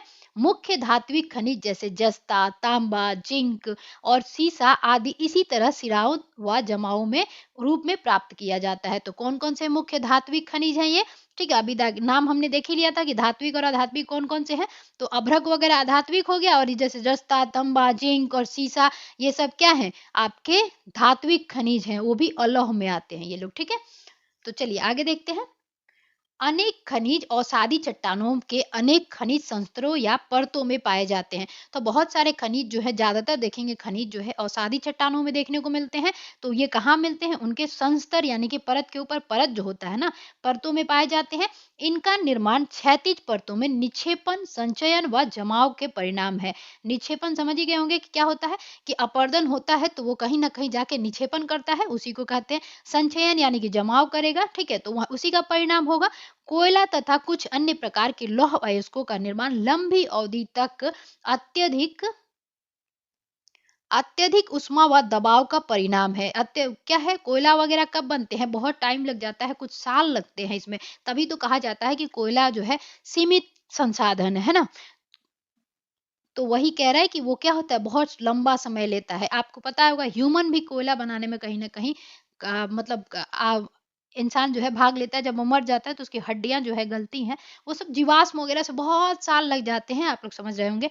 ऊष्मा व दबाव का परिणाम है। ठीक है, औसादी चट्टानों में दूसरी श्रेणी के खनिजों में जिप्सम, पोटास, नमक व सोडियम सम्मिलित है। तो ध्यान रखिएगा, औसादी चट्टाने में दूसरी श्रेणी के जो खनिज पाए जाते हैं वो कौन कौन से हैं? जिप्सम हो गया, पोटास हो गया, नमक हो गया व सोडियम जो है पाए जाते हैं। इनका निर्माण विशेषकर शुष्क प्रदेशों में वाष्पीकरण के फलस्वरूप होता है। तो पूछा जाए जिप्सम, पोटाश, नमक, सोडियम जो है कैसे निर्माण होते हैं, तो इनका जो है विशेष रूप से शुष्क प्रदेशों में देखने को मिलेंगे, जहां पे वाष्पीकरण के फलस्वरूप इनका निर्माण होता है। ठीक है, अगला है खनिजों के निर्माण की एक अन्य विधि धरातलीय चट्टान का अपघटन है। चट्टानों के घुलनशील तत्वों के अपरदन के पश्चात अयस्क वाली अवशिष्ट चट्टानें रह जाती हैं। बॉक्साइट का निर्माण इसी प्रकार होता है। ठीक है, तो बॉक्साइट का निर्माण कैसे होता है? तो वो क्या होता है कि चट्टान, धरातलीय चट्टानें जो होती हैं उनका अपघटन होता है, तो बॉक्साइट का जो है निर्माण होता है। ठीक है, पहाड़ियों के आधार तथा घाटी तल की रेत में जलोढ़ जमाव के रूप में भी कुछ खनिज पाए जाते हैं। ठीक है, तो पहाड़ियों के आधार में यानी कि निचले तल में, घाटी तल की रेत में जलोढ़ जमाव के रूप में भी कुछ खनिज पाए जाते हैं। ये निक्षेप प्लेशर निक्षेप के नाम से जाने जाते हैं। तो जो पहाड़ियों के आधार में और घाटी के तल में जो रेत जलोढ़ जमाव के रूप में कुछ खनिज पाए जाते हैं, उनको किस नाम से जानते हैं? प्लेशर निक्षेप के नाम से जानते हैं। ठीक है, तो पूछा जाए प्लेशर निक्षेप क्या होता है, तो आप लोग समझ गए होंगे कि पहाड़ियों के आधार तथा घाटी तल के जो तल में रेत के जलोढ़ जमाव के रूप में देखने को खनिज मिलते हैं, उन्हीं को जो कहते हैं प्लेशर निक्षेप, यानी कि वो निक्षेपण से हुए हैं, है ना। इसमें प्रायः ऐसे खनिज होते हैं जो जल द्वारा घर्षित नहीं होते। इन खनिजों में सोना, चांदी, टीन व प्लैटिनम प्रमुख है। यानी कि बहुमूल्य धात्विक खनिज जो है कहाँ देखने को मिलते हैं, तो वो उसको कहेंगे प्लेशर निक्षेप, है ना। समझ जाइएगा, ध्यान रखिएगा। ये सब क्या थे? ये सब जो थे आपके जैसे सोना, चांदी और आपका टीन, प्लैटिनम, ये सब क्या है? बहुमूल्य खनिज है। चलिए आगे दे रहा है महासागरीय जल। तो महासागरीय जल में भी विशाल मात्रा में खनिज पाए जाते हैं, लेकिन इनमें से अधिकांश में व्यापक रूप से विस्तृत होने के कारण इनकी आर्थिक सार्थकता कम है। फिर भी सामान्य नमक, मैग्नीशियम तथा ब्रोमाइन ज्यादातर समुद्री जल ही प्रगहित होते हैं। ठीक है, तो ड्राइव्ड इन्हीं में होते हैं ज्यादा। महासागरीय तली में भी मैग्नीज ग्रंथिकाओं में धनी है। तो अब ध्यान रखिएगा, ये क्वेश्चन बना हुआ था कि महासागरीय तली में किस चीज में जो है ज्यादा पाया जाता है देखने को, तो मैग्नीज ग्रंथिकाएं जो होती हैं ज्यादा रूप में महासागरीय तली में देखने को मिलते हैं। तो ध्यान रखिएगा ये चीजें। उस पर से ये भी याद रखना है आपको कि मैग्नीशियम ब्रोमाइन ज्यादातर समुद्री जल ही ड्राइव करते हैं। ठीक है, तो याद रखिएगा ये मैग्नीशियम ब्रोमाइन। चलिए एक रोचक तथ्य बताया जा रहा है यहाँ पे, रैट होल आपने सुना होगा, कई बार सुना होगा, है ना। रैट होल खनन। क्या आप जानते हैं कि भारत में अधिकांश खनिज राष्ट्रीयकृत और इनका निष्कर्षण सरकारी अनुमति के पश्चात ही संभव है। देखिए रैट होल इसलिए नाम रखा गया है कि आपने चूहे के बिल को देखा होगा, है ना? तो चूहे का बिल क्या होता है, अंदर ही अंदर कहाँ तक गया होता है किसी को पता नहीं होता है ना? तो उसी तरह से जो है खनन का जो होता है उसको नाम दे दिया गया रैट होल खनन। ठीक है, आगे दिया है किंतु उत्तर पूर्वी भारत के अधिकांश जनजातीय क्षेत्रों में खनिजों का स्वामित्व व्यक्तिगत व समुदाय को प्राप्त है। मेघालय में कोयला, लौह अयस्क, चूना पत्थर व डोलामाइट के विशाल निक्षेप पाए जाते हैं। अब यहीं से ध्यान रखिएगा कि पूछा जाए कि कोयला, लौह अयस्क, चूना पत्थर व डोलामाइट के विशाल निक्षेप देखने को कहाँ मिलते हैं, तो मेघालय में देखने को मिलते हैं। बाकी जगह भी मिलते हैं लेकिन एक औसत में ज्यादा देखने को मेघालय में मिलते हैं। ठीक है, उसके बाद कह रहा है जोवाई व चेरापूंजी में कोयले का खनन परिवार के सदस्य द्वारा एक लंबी संकीर्ण सुरंग के रूप में किया जाता है। तो जोवाई चेरापूंजी याद रखिएगा ये नाम। ठीक है, कोयले का खनन जो है परिवार के सदस्य द्वारा लंबी संकीर्ण यानी कि पतला ही लेकिन सुरंग के रूप में किया जाता है, जिसे रैट होल खनन भी कहते हैं। नेशनल ग्रीन ट्रिब्यूनल ने इस क्रियाकलापों को अवैध घोषित किया और सलाह दी है कि इसे तुरंत रोक दिया जाए। यानी कि नेशनल ग्रीन ट्रिब्यूनल ने क्या कहा था कि ये जो रैट होल खनन है उसको रोक दिया जाए। ठीक है, ध्यान रखिएगा एनजीटी का जो स्थापना हुआ था वो 2010 में हुआ था। ये जो आपका दिया है ना नेशनल ग्रीन ट्रिब्यूनल, तो एनजीटी इसका स्थापना जो है आपका 2010 में हुआ था। ठीक है, याद रखिएगा। चलिए अगर मिलेगा आगे तो देख ही लेंगे। जरा ध्यान से सोचिए या बताएं एक खुली खदान, ठीक है, ओपन पिट माइन, उत्खनन व एक सैफ्ट युक्त भूमिगत खदान में क्या अंतर है। तो हम देखते हैं, भारत अच्छे और विविध प्रकार के खनिज संसाधनों में सौभाग्यशाली है, यद्यपि इनका वितरण असमान है। मोटे तौर पर प्रायद्वीपीय चट्टानों में कोयले, धात्विक खनिज, अभ्रक व अन्य अनेक अधात्विक खनिज अधिकांश भंडार संचित है। यानी कोयला देखने के लिए कहाँ ज्यादा मिलता है, तो आप प्रायद्वीपीय पठार में चले जाओ, वहां पे जो आपको कोयले की ज्यादा मिलेगी, और धात्विक खनिज और अधात्विक खनिज थोड़े थोड़े सभी मात्रा में मिलते हैं। ठीक है, प्रायद्वीप की पश्चिमी और पूर्वी पार्श्वों पर गुजरात और असम की तलछटी चट्टानों में अधिकांश खनिज तेल निक्षेप पाए जाते हैं। तो ध्यान रखिएगा गुजरात, असम और असम की जो तलछटियां चट्टानें हैं उसमें आपको खनिज तेल निक्षेप पाए जाते हैं, यानी कि खनिज तेल का कुछ अंश पाया जाता है। प्रायद्वीपीय शैल क्रम के साथ राजस्थान में अनेक अवलौह खनिज पाए जाते हैं, यानी राजस्थान जो है अवलौह खनिज के लिए प्रसिद्ध है। उत्तरी भारत के विस्तृत जलोढ़ मैदान आर्थिक महत्व के खनिजों से लगभग विहीन है। अब देखिए यहाँ पे कह रहा है कि जलोढ़ मैदान जो होते हैं लगभग वो खनिजों से विहीन होते हैं, यानी वहां खनिज देखने को नहीं मिलते हैं। अब जैसे उत्तर प्रदेश हो गया, ठीक है, ये विभिन्नताएं खनिजों की रचना में अंतर्ग्रस्त भूगर्भिक संरचना प्रक्रिया और समय के कारण है। तो आपको कहीं पे वितरण ज्यादा मिल रहा है खनिजों का, कहीं पे नहीं मिल रहा, तो इसका मतलब क्या है, ये समय हो सकता है उसका रीजन, संरचना हो सकती है कि वहां की मिट्टी या वहां का पहाड़ या वहां का पत्थर कैसे बने हैं, तो वो हो सकता है। भूगर्भिक संरचना यही होगा, प्रक्रिया यानी कि वहां पे कैसे जो है हवा, ये सब जो चीजें हैं, या निक्षेपण अपर्दन कैसे हो रहा है। ठीक है, चलिए आगे दे रहा है, आइए अब हम भारत में कुछ प्रमुख खनिजों के वितरण का अध्ययन करें। सदैव स्मरण रखें कि अयस्क में खनिज का सांद्रण, उत्खनन की सुगमता और बाजार की निकटता किसी संचय रिजर्व की आर्थिक जीवती यानी कि वायबिलिटी जो है को प्रभावित करने में महत्वपूर्ण भूमिका निभाते हैं। तो हम सभी को पता है कि खनिज जो है, मान लीजिए वहां पे अगर सांद्रण अच्छा सुगम है तो बाजार अगर नजदीक है तो भी फायदा होगा, है ना? तो ये चीजें कहने को कोशिश कर रहा है वो। अतः मांग की पूर्ति के लिए अनेक संभव विकल्पों में से चयन करना पड़ता है। ऐसा हो जाने के बाद एक खनिज निक्षेप अथवा भंडार खदान में परिवर्तित हो जाते हैं। ठीक है, चलिए अगला दिया है लौह खनिज के बारे में, है ना? तो देखते हैं, लौह खनिज धात्विक खनिजों के कुल उत्पादन मूल्यों में 3/4 भाग का योगदान करते हैं। यानी कि जितने भी धात्विक खनिज है उसमें 3/4 जो है आपका, यानी कि 75% आप देखेंगे लौह खनिज है। ठीक है, उनका भाग जो है योगदान रखता है। तो ध्यान रखिएगा लौह खनिज धात्विक खनिजों के कुल उत्पादन मूल्य में 3/4 भाग का योगदान करते हैं। ऐसे क्वेश्चन पूछे जाते हैं, ये स्टेटमेंट ही पूरा उठा के पूछ दिया जाएगा। ठीक है, ये ऐसे स्टेटमेंट, ठीक है। ये धातु शोधन उद्योगों के विकास को मजबूत आधार प्रदान करते हैं। भारत अपनी घरेलू मांग को पूरा करने के पश्चात बड़ी मात्रा में धात्विक खनिजों का निर्यात करता है। तो हम लोग जो है भारत जो है अपना मांग पूरा करने के बाद यानी कि घरेलू यानी कि भारत की जो मांग है उसको पूरा कर लेता है। उसके बाद धात्विक खनिज जो है वो हम एक्सपोर्ट भी करते हैं यानी कि बाहर दूसरे देशों को भी बेचते हैं, ठीक है। अब देखिए लौह अयस्क देखेंगे आयरन और, तो देखिए लौह अयस्क एक आधारभूत खनिज है तथा औद्योगिक विकास की रीढ़ है। तो पूछा जाए औद्योगिक विकास की रीढ़ के रूप में किसे जाना जाता है, तो आपको ध्यान रखना है लौह अयस्क को, ठीक है। भारत में लौह अयस्क के विपुल संसाधन विद्यमान है।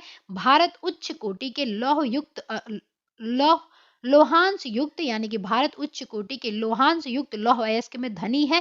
मैग्नेटाइट सर्वोत्तम प्रकार का लौह अयस्क है। अब पूछा जाए सबसे सर्वोत्तम प्रकार का आपका लौह अयस्क कौन सा है, तो मैग्नेटाइट है, ठीक है। इसी में से जो है क्वेश्चन बनते हैं, तो थोड़ा सा आप लोग ध्यान रखिएगा कि मैग्नेटाइट जो है सर्वोत्तम प्रकार का लौह अयस्क है यानी कि इसमें लोहांश युक्त जो है ज्यादा देखने को मिलेंगे, जिसमें 70% लोहांश पाया जाता है। यानी जो मैग्नेटाइट है इसमें कितने प्रतिशत लोहांश पाए जाते हैं, तो 70%, ठीक है। ध्यान रखिएगा ये वाला चीज, ठीक है। अब ये क्वेश्चन कभी भी बन सकता है, ठीक है। तो ये याद रखना है आपको कि ये सर्वोत्तम प्रकार का लौह अयस्क है मैग्नेटाइट, ठीक है।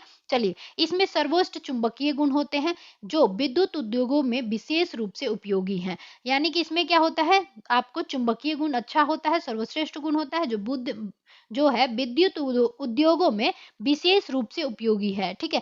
हेमेटाइट सर्वाधिक महत्वपूर्ण औद्योगिक लौह अयस्क है जिसका अधिकतम मात्रा में उपयोग हुआ है। तो हेमेटाइट भी याद रखिएगा, किंतु इसमें लोहांश की मात्रा मैग्नेटाइट की अपेक्षा थोड़ी सी कम होती है। इसमें लगभग लोहांश जो होते हैं 50 से 60% तक पाया जाता है, ठीक है। वर्ष 2018-19 में लौह अयस्क का लगभग समस्त उत्पादन यानी 97% उड़ीसा, छत्तीसगढ़, कर्नाटक और झारखंड से प्राप्त हुआ है। तो ध्यान रखिएगा लौह अयस्क में ये राज्य जो है उत्पादन करने में आगे हैं, बाकी जो अन्य राज्य हैं उसमें बस 3% लगभग देखने को मिलते हैं। तो 97% आपके कौन है, ये है आपके लौह अयस्क उत्पादित करने वाले ओडिशा, छत्तीसगढ़, कर्नाटक और झारखंड, ठीक है। यानी वहां देखने को मिलता है। अब ये देखिए यहाँ पे दिया है कन्नड़ भाषा में कुद्रेमुखी, आप लोगों को पता ही होगा। तो कुद्रे शब्द का अर्थ होता है घोड़ा। अब पूछा जाए कि कुद्रे का अर्थ जो है घोड़ा होता है कौन सी भाषा में, तो आपको ये याद रखना है क से कन्नड़, क से कुद्रे, ठीक है। उसके बाद ये भी पूछा जा सकता है कुद्रे का कन्नड़ भाषा में क्या अर्थ होता है, तो घोड़ा, ठीक है। कर्नाटक के पश्चिमी घाट की सबसे ऊंची चोटी घोड़े के मुख से मिलती जुलती है। बेलाडीला की पहाड़ियां, आपको पता है लॉ स्केल के लिए बेलाडीला बहुत फेमस है। पहाड़ियां बैल के डील हम्प यानी कि से मिलती जुलती हैं जिसके कारण इसका नाम पड़ा। यानी कि देखिए कुद्रेमुखी जो नाम पड़ा है ना वो घोड़े की आपको घोड़े की मतलब जो मुख है उससे मिलती जुलती है, इसलिए उसको क्या कहा जाता है, कुद्रेमुखी, ठीक है। और कुद्रे का मतलब ही होता है घोड़ा। उसके बाद आप देखेंगे बैलाडीला, तो बैलाडीला भी क्या है, बैल के डील के समान दिखता है, तो इसलिए उसका नाम पड़ गया है बैलाडीला। ये लौह अयस्क के लिए सभी जो है दोनों जो है प्रसिद्ध हैं। तो कुद्रे कहाँ है पूछा जाए तो कर्नाटक में, ठीक है ना, याद रखिएगा। अब ये देखिए ये जो है बताया गया है कि लौह अयस्क के खदानें ऐसे हैं।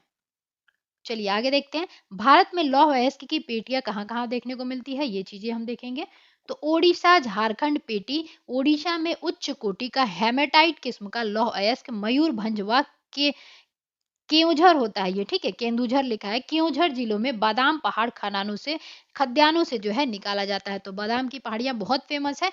लौह अयस्क मयूरभंज व केउझर जिलों में आपका देखिए कहाँ कहाँ बताया जा रहा है, ओडिशा और झारखंड पेटी में, ठीक है। उसके बाद निकाला जाता है इसी से सन्निध झारखंड के सिंहभूमि जिले में गुआ तथा नोवा मुंडी से हेमेटाइट अयस्क का खनन किया जाता है। तो अब ये भी पूछा जा सकता है कि गोवा और नोवा मुंडी जो है किस लिए प्रसिद्ध है, तो ये जो है लौह अयस्क के लिए कौन से खनिज प्राप्त होते हैं यहाँ से, गोवा और नोवा मुंडी से। तो लौह अयस्क ये कहाँ है लिखा, ये भी हो सकता है लौह अयस्क के लिए जाने जाने वाली गुआ तथा नोवा मुंडी कहाँ है, तो ये आपके झारखंड के सिंहभूमि जिले में पड़ता है। उसके बाद यहाँ पे हेमेटाइट अयस्क का खनन किया जाता है, ठीक है। तो ध्यान रखिएगा। उसके बाद देखिए दुर्गा बस्तर चंद्रपुर पेटी है, ठीक है, यानी कि दुर्गा बस्तर चंद्रपुर, इसकी देखेंगे ये कौन सी पेटी है।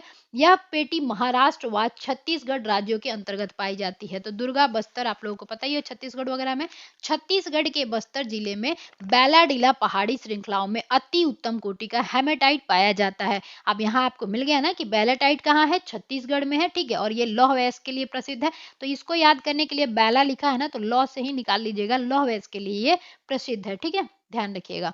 आगे कह रहा है कि ये उच्च कोटि का हेमेटाइट यहाँ पे मिलता है, जिसमें इस गुणवत्ता के लौह के 14 जमाव मिलते हैं। इसमें इस्पात बनाने में आवश्यक सर्वोत्कृष्ट भौतिक गुण विद्यमान है। इन खाद्यान्नों को का लौह अयस्क विशाखापट्टनम पत्तन से जापान तथा दक्षिण कोरिया को निर्यात किया जाता है। तो सोचिए ये जो बैलाडीला है, पहाड़ियां है श्रृंखला में, इससे जो हम हेमाटाइट उत्पादित करते हैं, मतलब निकाला जाता है खनन के द्वारा, उसको हम लोग कहाँ भेजते हैं, तो अंतरराष्ट्रीय लेवल पे जो है एक्सपोर्ट करते हैं। जैसे कि आप देखेंगे विशाखापट्टनम पत्तन जो है मतलब बंदरगाह, वहां से हम लोग जापान और दक्षिण कोरिया को ये एक्सपोर्ट या निर्यात करते हैं, समझ गए। अब ये दिया है कि बल्लारी चित्रदुर्ग चिकमंगलुरु तुक्कुरु पेटी कर्नाटक की इस पेटी में लौह अयस्क की बृहत राशि संचित है, ठीक है। तो याद रखिएगा बल्लारी चित्रदुर्ग चिकमंगलुरु तुक्कुरु पेटी कहाँ है, तो कर्नाटक में है, ठीक है। चिकमंगलुरु तो सबको पता ही है, कर्नाटक में बहुत फेमस भी है। उसके बाद कह रहा है कर्नाटक में पश्चिमी घाट में अवस्थित कुद्रेमुख, यानी कर्नाटक में ही कुद्रेमुख है, ध्यान हो गया ना आपको, कि खाने 100% निर्यात इकाई है, यानी कि वहां पे से एक्सपोर्ट किया जाता है। कुद्रेमुख निक्षेप संसार के सबसे बड़े निक्षेपों में से एक माने जाते हैं, ठीक है।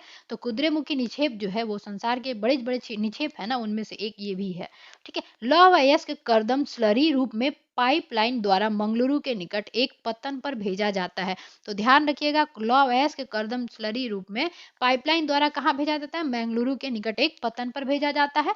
उसके बाद महाराष्ट्र गोवा पेटी अब हम देखेंगे। तो महाराष्ट्र गोवा पेटी जो है, यह पेटी गोवा तथा महाराष्ट्र में नाम में ही है, रत्न राज्य के रत्नागिरी जिले में स्थित है। तो रत्नागिरी जिले में स्थित है ये। यद्यपि यहाँ का लोहा उत्तम प्रकार का नहीं है, तथापि इसका दक्षता से दोहन किया जाता है। मारा मगाऊ पत्तन से इसका निर्यात किया जाता है। तो मारमू गांव जो पत्तन है वो कहाँ है, गोवा में है, वहां से इसका पतन किया जाता है, ठीक है, ध्यान रखिएगा। आगे दिया है मैग्नीज, ठीक है। तो मैग्नीज नगरी से ज्यादा मध्य प्रदेश में मैग्नीज बहुत देखने को मिलता है, वहां पे बालाघाट नाम का जगह है, उसको मैग्नीज नगरी भी कहा जाता है, ठीक है। चलिए मैग्नीज के बारे में देखते हैं। तो मैग्नीज मुख्य रूप से इस्पात के विनिर्माण में प्रयोग किया जाता है।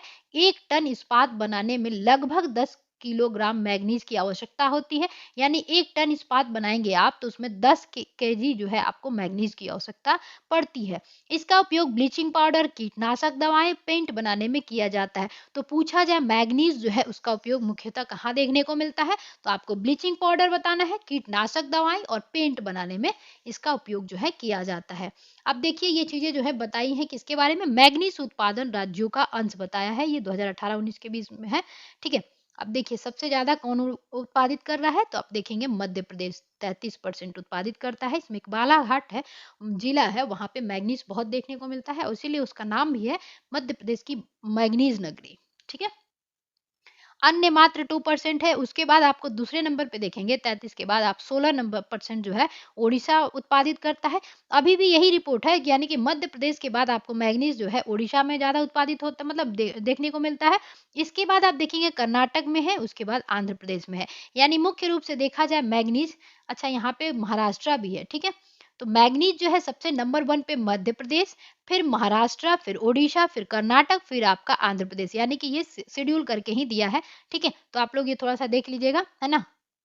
सबसे ज्यादा कौन हो गया, मध्य प्रदेश, फिर महाराष्ट्र, फिर आपका ओडिशा, फिर आपका कर्नाटक, फिर आपका आंध्र प्रदेश, और बाकी जो है 2% मात्र उत्पादित करते हैं। तो पूछा जाए मैग्नीज में कौन से राज्य जो है अग्रणी है, तो मध्य प्रदेश, महाराष्ट्र, ओडिशा जो है अग्रणी है, ठीक है। चलिए आगे दे रहा है, भारत में उड़ीसा मैग्नीज का सबसे बड़ा उत्पादक है राज्य है।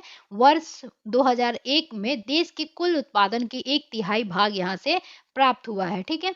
तो उत्पादक के रूप में पूछा जा रहा है। देखिए उत्पादक अलग होता है और संचित भंडार अलग होता है, ठीक है। अब देखिए ये महत्वपूर्ण खनिज है और राज्यों में जो है बताया गया है, ठीक है। तो ध्यान रखिएगा कि क्या है। यहाँ पे जैसे यहाँ पे ये साइन दिया हुआ है, पहले इसको देख लीजिए कि अभ्रक का साइन ऐसा होगा। आपको अभ्रक कहाँ कहाँ देखने को मिल रहा है, उसके बाद आपको ये जैसे नेल्लोर में अभ्रक मिलेगा, अजमेर बेबर में मिलेगा आपको, गया और हजारीबाग में मिलेगा बिहार के। उसके बाद मैग्नीज देखिए कहाँ पे ज़्यादा सन केंद्रन है इसका, तो देखते हैं हम लोग मैग्नीज जैसे यहाँ पे देखिए, ठीक है। सुंदरगुड, गोवा आपने अभी देखा था ना, लौह अयस्क के लिए जाना जाता है। गोहा, गोवा और क्या था, एक और नाम था, है ना। चंद्रपुर देखिए यहाँ पे है लौह अयस्क के लिए, बैलाडीला ये रहा आपका। उसके बाद आप बालाघाट देखेंगे मैग्नीज के लिए यहाँ पे ज्यादा देखने को मिलता है। उसके बाद अमरकंटक में क्या पाया जाता है, मैग्नीज ही पाया जाता है, ठीक है। चलिए लौह अयस्क के क्षेत्र, ये आपको एक बार इमेज देख लीजिएगा अच्छे से, ठीक है। थोड़ा सा याद करने में आसानी रहता है इमेज देख के। अब चलिए आगे देखते हैं। कह रहा है जरा ध्यान से सोचे बताएं, भारत में लौह अयस्क, मैग्नीज, कोयला तथा लौह इस्पात उद्योग के वितरण वाले मानचित्रों का अध्यारोपित करें। क्या आप इनमें से कोई संबंध देखते हैं? तो देखेंगे हम लोग। अलौह खनिज के बारे में अब पढ़ते हैं हम लोग। तो अलौह, भारत में अलौह खनिजों की संचित राशि व उत्पादन अधिक संतोषजनक नहीं है, यानी कि भारी मात्रा में नहीं पाया जाता। यद्यपि ये खनिज जिनमें तांबा, बॉक्साइट, सीसा और सोना आते हैं, धातु शोधन, इंजीनियरिंग व विद्युत उद्योगों में महत्वपूर्ण भूमिका निभाते हैं। आइए हम तांबा बॉक्साइट का वितरण भी समझते हैं। तो तांबा और बॉक्साइट का जो है हम लोग देखेंगे, ठीक है। तांबा देखिए, भारत में तांबे के भंडार व उत्पादन क्रांतिक रूप से न्यून है। धातव्य है, तन्य और ताप सुचालक होने के कारण तांबे का उपयोग मुख्यतः बिजली के तार बनाने, इलेक्ट्रॉनिक्स और रसायन उद्योगों में किया जाता है। मध्य प्रदेश की बालाघाट खदानें देश की लगभग 52% तांबा जो है उत्पादित करती है। झारखंड का सिंहभूमि जिला भी तांबे का मुख्य उत्पादक है। तो ध्यान रखिएगा, मध्य प्रदेश का बालाघाट जिला तांबा और मैग्नीज दोनों के लिए जाना जाता है, लेकिन सब ज्यादा जो है मैग्नीज तांबा के लिए जाना जाता है, ठीक है। यही जो है बालाघाट, ठीक है। उसके बाद आप देखेंगे झारखंड का सिंहभूमि जिला जो है वो भी तांबे के लिए जाना जाता है। राजस्थान की खेतड़ी खदानें, कई बार पूछा गया है कि खेतड़ी खदान कहाँ है, तो राजस्थान में है। खेतड़ी क्यों फेमस है, तो तांबे के लिए, तो इसमें भी तो है, तो से निकाल लीजिएगा तांबा, ठीक है। और मध्य प्रदेश बालाघाट जो है वो भी तांबा के लिए प्रसिद्ध है। उसके बाद देखेंगे, ये देखिए क्या है, मलाज खंड, आप में देखा ही, ये मध्य प्रदेश में पड़ता है। मलाज खंड है ये, मलाज खंड है, ठीक है। ये थोड़ा सा नाम अलग लिखा हुआ है। ये देखिए मलाज खंड के बारे में दिया है यहाँ पे। चलिए आगे देखते हैं बॉक्साइट के बारे में, ठीक है। तो यद्यपि अनेक अयस्क एल्यूमिनियम पाया जाता है, यद्यपि अनेक अयस्कों में एल्यूमिनियम पाया जाता है, परंतु सबसे अधिक एल्यूमिनियम क्ले जो है जैसे दिखने वाले पदार्थ बॉक्साइट से ही प्राप्त होते हैं। तो सभी को पता है कि एल्यूमिनियम और बॉक्साइट आप लोग याद रखिएगा, उसको नहीं याद होता हो तो ए भी ऐसे करके याद रख लीजिएगा, ठीक है। तो किस अयस्क से जो है एल्युमिनियम पाया जाता है, तो बॉक्साइट अयस्क से, ठीक है। बॉक्साइट निक्षेपों की रचना एल्युमिनियम सिलिकेटों के से समृद्ध व्यापक भिन्नता वाली चट्टानों के विघटन से होती है। एल्युमिनियम एक महत्वपूर्ण धातु है क्योंकि यह लौह जैसी शक्ति के साथ साथ अत्यधिक हल्का एवं सुचालक भी होता है। इसमें अत्यधिक धातव घात वर्ध्या यानी कि मैलेबिलिटी जो होती है इसकी अधिक होती है, ठीक है। घात यानी कि पीटा जाएगा उसको ना, तो वो टूटेगा नहीं जल्दी, समझ रहे हैं। आगे दिया है आपका बॉक्साइट उत्पादन में राज्यों का अंश कितना प्रतिशत है, तो देख लेते हैं। सबसे ज्यादा बॉक्साइट देखने को मिल रहा है उड़ीसा में, इसके बाद आपको झारखंड में, इसके बाद गुजरात में, फिर छत्तीसगढ़ में, महाराष्ट्र में और मध्य प्रदेश में, ठीक है। अन्य जो है 1% है। तो सबसे ज्यादा अकेला दिख रहा है यहाँ पे 65% जो है आपका उड़ीसा है ना। ये क्या है, आपको राज्यों का जो है कितने प्रतिशत बॉक्साइट जो है उत्पादन होता है, ठीक है। मलाज खंड पूछा जाए कहाँ पे है, तो ये मध्य प्रदेश में है, ठीक है। अब देखिए बॉक्साइट खदानें जो है यहाँ पे इमेज दिया हुआ है। आगे हम लोग देखते हैं,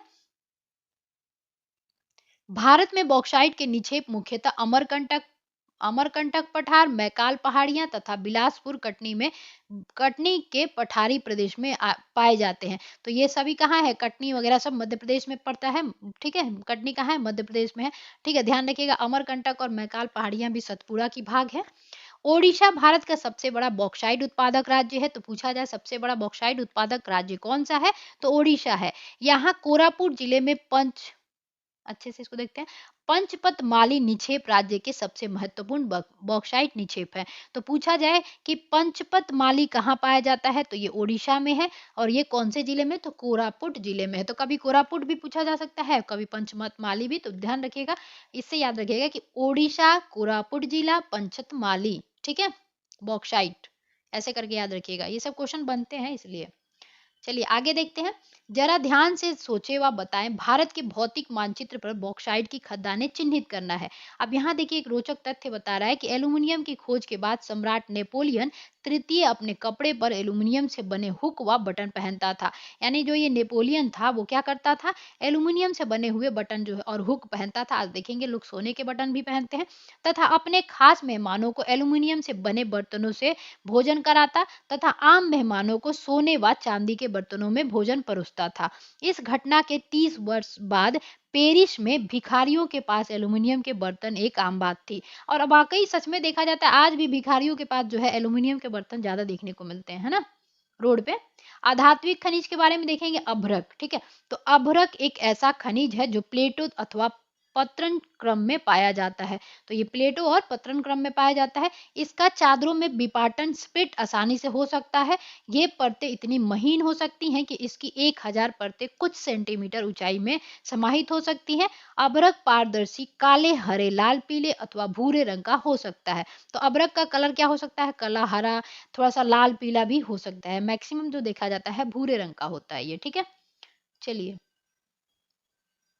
आगे दिया है आपको, इसकी अभ्रक के बारे में बात हो रही है। तो इसकी सर्वोच्च पैराविद परावैद्युत शक्ति, ऊर्जा ह्रास के निम्न गुणांक, विश्वाहन के गुण और उच्च वोल्टेज की प्रतिरोधकता के कारण अभ्रक विद्युत व इलेक्ट्रॉनिक उद्योगों में प्रयुक्त होने वाले अपरिहार्य खनिजों में से एक है। तो हमने देखा ये घरों में भी यूज होता है। अभ्रक के निक्षेप छोटा नागपुर पठार के उत्तरी पठारी किनारों पर पाए जाते हैं। बिहार झारखंड की कोडरमा, गया, हजारीबाग पेटी अग्रणी उत्पादक है। तो ध्यान रखिएगा ये जो अपना कोडरमा, गया, हजारीबाग पेटी है वो कहाँ है, बिहार झारखंड में, सबको पता ही होगा। राजस्थान के मुख्य अभ्रक उत्पादन क्षेत्र अजमेर के आसपास, आंध्र प्रदेश की नेल्लोर, यानी कि नेल्लोर पूछा जाए कहाँ है तो आंध्र प्रदेश में है ना। उसके बाद देखिए राजस्थान में आपने देख लिया अजमेर है ना।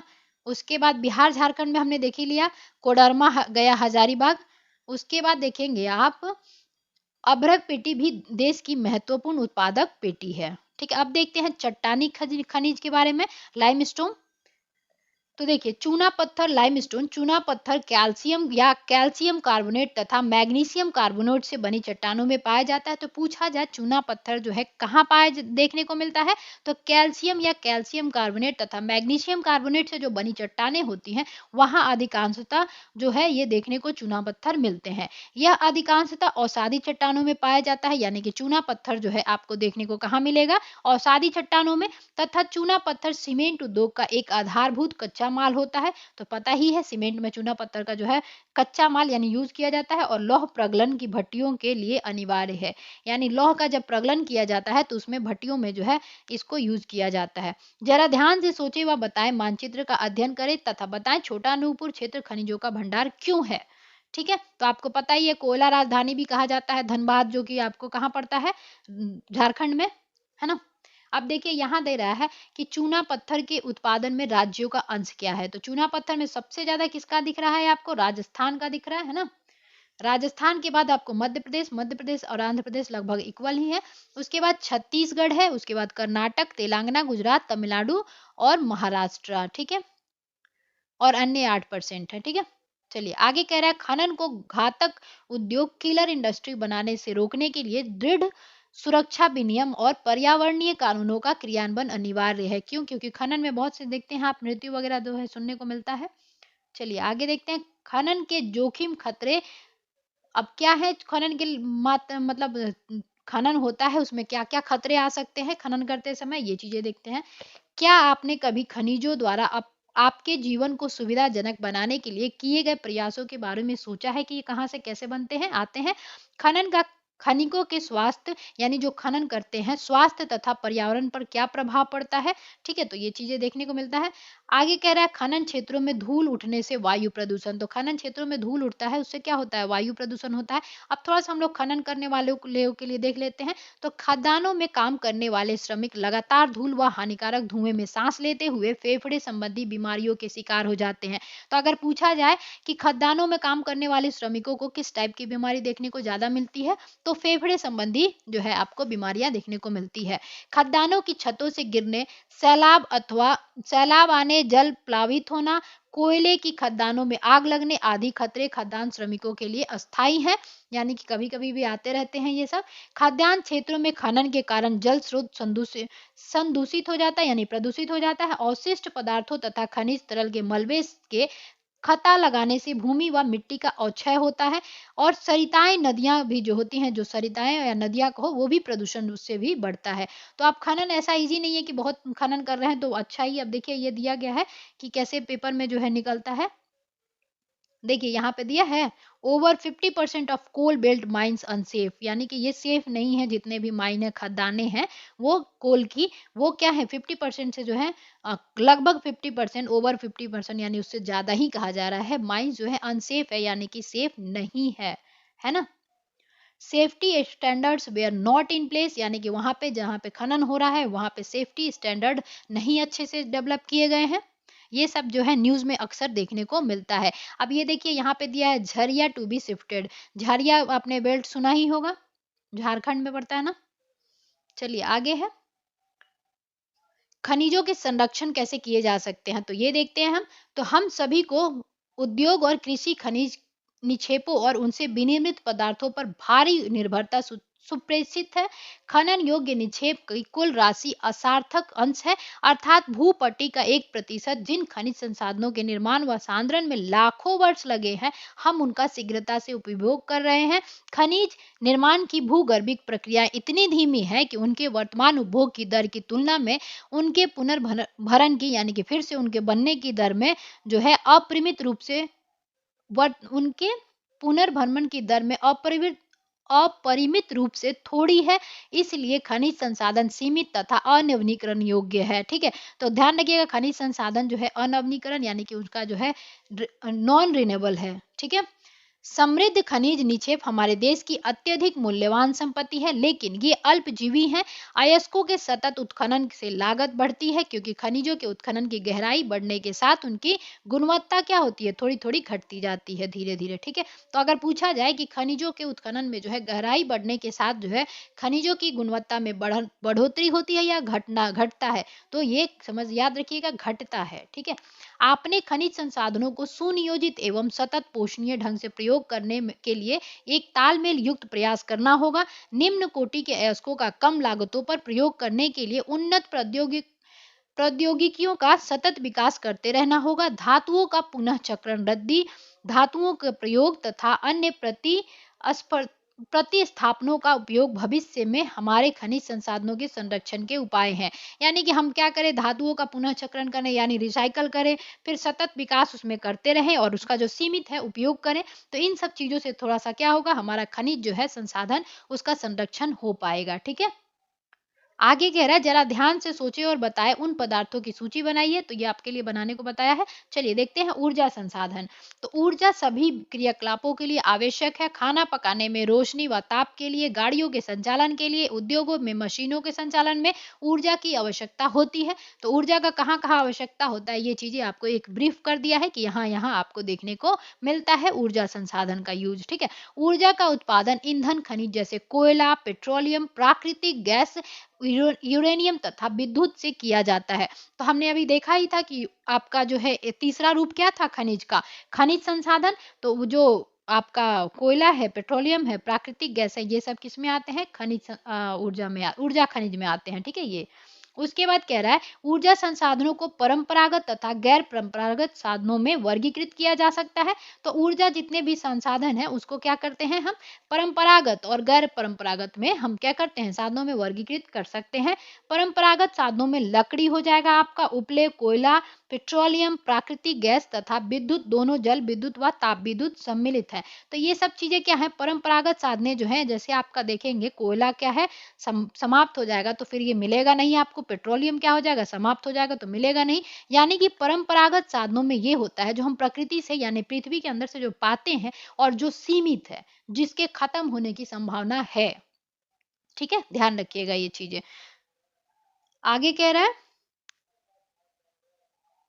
चलिए यहाँ पे आगे कह रहा है कि गैर परंपरागत में कौन से आएंगे, तो गैर परंपरागत साधनों में सौर, पवन, ज्वारीय, भूतापीय, बायोगैस तथा परमाणु ऊर्जा शामिल है।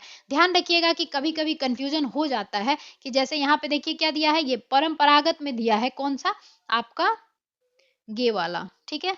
कई बार ये क्वेश्चन बने हैं, बीपीएससी के एग्जाम में भी कई बार पूछा गया है, तो ध्यान रखिएगा प्राकृतिक गैस जो है आपका परंपरागत में आता है, ठीक है। चलिए आगे देखते हैं। अब गैर परंपरागत साधनों में कौन आएंगे, तो सौर ऊर्जा। क्या सौर ऊर्जा जो है कभी खत्म होगा, नहीं होगा। तो आपको ध्यान रखना है कि सौर ऊर्जा जो है सबसे बड़ा एक गैर परंपरागत यानी अनवीनीकरण में जो है आपका आता है, ठीक है। नवीनीकरण में आता है, सॉरी। सौर ऊर्जा सबसे बड़ा ऊर्जा है, ये कभी खत्म ही नहीं होगा ये, ठीक है। गैर परंपरागत साधनों में सौर, पवन, ज्वारीय, भूतापीय यानी कि जो भूमि होती है वो जब गर्म होती है तो ऊर्जा जो निकलता है वो कहा जा रहा है। पवन ऊर्जा आप लोग जानते ही है, ज्वारीय ऊर्जा भी है। उसके बाद बायोगैस और तथा परमाणु ऊर्जा शामिल किए जाते हैं। तो यहाँ पे जो भी ऊर्जा दिया गया है वो आप लोग याद रखिएगा, ठीक है। बायोगैस गोबर से बनता है ना। ग्रामीण भारत में लकड़ी व उपले बहुतायत में प्रयोग किए जाते हैं। एक अनुमान के अनुसार ग्रामीण घरों में आवश्यक ऊर्जा का 70% से अधिक इन दो साधनों से प्राप्त होता है, लेकिन अब घटते वन क्षेत्र के कारण इनका उपयोग करते रहना कठिन होता जा रहा है। इसके अतिरिक्त उपलों का उपयोग भी हतोत्साहित होता जा रहा है, यानी कि हतोत्साहित मतलब उत्साहित नहीं होना, दुखी होना, ठीक है, हो रहा है, क्योंकि इससे सर्वाधिक मूल्यवान खाद का उपभोग होता है जिसे कृषि में प्रयोग किया जा सकता है, ठीक है। परंपरागत ऊर्जा के स्रोत हम देखेंगे तो कौन कौन से आएंगे परंपरागत में, तो कोयला, ठीक है, पहले नंबर पे आता है कोयला, उसको देखेंगे। तो भारत में कोयला बहुतायत में पाया जाता है। पाए जाने वाला जीवाश्म ईंधन है, ठीक है। तो पूछा जाए जीवाश्म ईंधन में जैसे कोयला हो गया, पेट्रोलियम हो गया, ये सब क्या है, जीवाश्म ईंधन है आपके। चलिए, यह देश की ऊर्जा आवश्यकताओं का महत्वपूर्ण भाग प्रदान करता है। इसका उपयोग ऊर्जा उत्पादन तथा उद्योगों और घरेलू जरूरतों में ऊर्जा की आपूर्ति के लिए किया जाता है। तो कोयला का उपयोग ऊर्जा के रूप में किया जाता है कहाँ कहाँ पे, तो वही चीजें है बताने की कोशिश किया है, उद्योगों में, घरेलू जरूरतों में भी होता है। उसके बाद देखिए, भारत अपनी वाणिज्यिक ऊर्जा आवश्यकताओं की पूर्ति हेतु मुख्यतः कोयले पर निर्भर है। यानी कि हम जो वाणिज्यिक ऊर्जा जो पूर्ति करते हैं वो मुख्यतः किस पे डिपेंड है, हम लोग कोयला पे, है ना, कोल पे। जैसा कि आप पहले से ही जानते हैं कि कोयले का निर्माण पादप पदार्थों के लाखों वर्ष तक संपीड़न से हुआ है। तो सोचिए लाखों वर्ष लग जाते हैं। इसलिए संपीड़न की मात्रा, गहराई और दबने के समय के आधार पर कोयला अनेक रूपों में पाया जाता है। दलदली में क्षय होते पादपों से पीट उत्पन्न होता है जिसमें कम कार्बन, नमी की उच्च मात्रा व निम्न ताप क्षमता होती है। लिग्नाइट, ये सब क्या है, ये कोयला के प्ररूप है। आपको पता होगा 4 प्रकार से मुख्यतः होता है, जैसे कि आप देखेंगे एंथ्रासाइट। चलिए यहाँ पे लिख ही देती हूँ। कोयला के प्रमुखतः जो 4 प्रकार होते हैं कौन कौन से, तो सबसे उच्च जो कोटि का होता है एंथ्रासाइट होता है, एंथ्रासाइट। उसके बाद होता है आपका बिटुमिनस। देखिए बिटुमिनस जो होता है भारत में ज्यादा देखने को मिलता है, ठीक है। हमारे यहाँ जो है एंथ्रासाइट देखने को नहीं मिलता है, ठीक है। बिटुमिनस ज्यादा उत्पादित किया जाता है। बिटुमिनस के बाद आपका आता है लिग्नाइट, जो ये आपका दिया है। इसके बाद आता है आपका पीट, है ना, पीट। ये सब क्या है, कोयले के प्रकार हैं। एंथ्रासाइड यानी कि इसमें ज्यादा कार्बन पाया जाएगा, बिटुमिनस में उससे कम पाया जाएगा, ये चीजें होती हैं, ठीक है। चलिए आगे देखते हैं। तो वही कह रहा है कि आपका लिग्नाइट क्या है, एक निम्न कोटि का भूरा कोयला होता है, ठीक है। लिग्नाइट और पीट जो होते हैं निम्न कोटि के होते हैं, जिसमें कम कार्बन होगा। वो आपका क्या होगा, निम्न कोटि का होगा, जिसमें कार्बन की प्रतिशत ज्यादा देखने को मिलेगी, वो अच्छा कोयला माना जाता है। जैसे कि एंथ्रासाइट हो गया, आपका बिटुमिनस हो गया दूसरे नंबर पे, है ना, याद रखिएगा। एंथ्रासाइट, बिटुमिनस, लिग्नाइट, पीट, ये सब क्या है, कोयला के आपके शेड्यूल वाइज, जैसे जिसकी जो ज्यादा कार्बन पाए जाते हैं, पहला एंथ्रासाइट आता है, फिर बिटुमिनस आता है, फिर आपका लिग्नाइट, फिर पीट आता है, ठीक है। और इनकी जो निम्न कोटि का है, ये सब बताने के लिए क्या किया जाता है, कार्बन की मात्रा को जो है देखा जाता है, ठीक है। अब देखिए कह रहा है कि लिग्नाइट एक निम्न कोटि का भूरा कोयला है। यह मुलायम होने के साथ अधिक, अभी देखिए खनन के बारे में जो है, कोयला खनन का आंतरिक दृश्य दिखाया गया है, अंदर में कैसे कोयला खनन होता है, ठीक है। चलिए वो क्या था, अभी था कि मुलायम होने के साथ अधिक,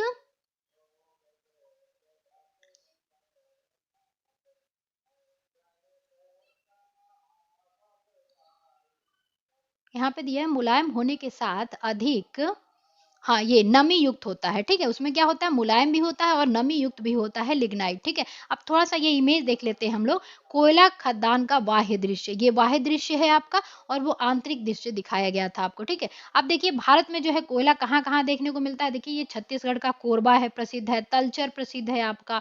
सिंगरौली मध्य प्रदेश में, देखिए क्या है, मध्य प्रदेश में सिंगरौली जो है सबसे बड़ा कोयला क्षेत्र है मध्य प्रदेश का। उसके बाद आप देखेंगे सिंगरौली के बाद सुहागपुर, सुहागपुर सबसे बड़ा है, और सिंगरौली है जो वहाँ पे मोटी ज्यादा परत जो है पाई जाती है कोयले की। तो सुहागपुर और सिंगरौली जो है मध्य प्रदेश के दो क्षेत्र हैं जो कोयला के लिए जाने जाते हैं, ठीक है, ध्यान रखिएगा।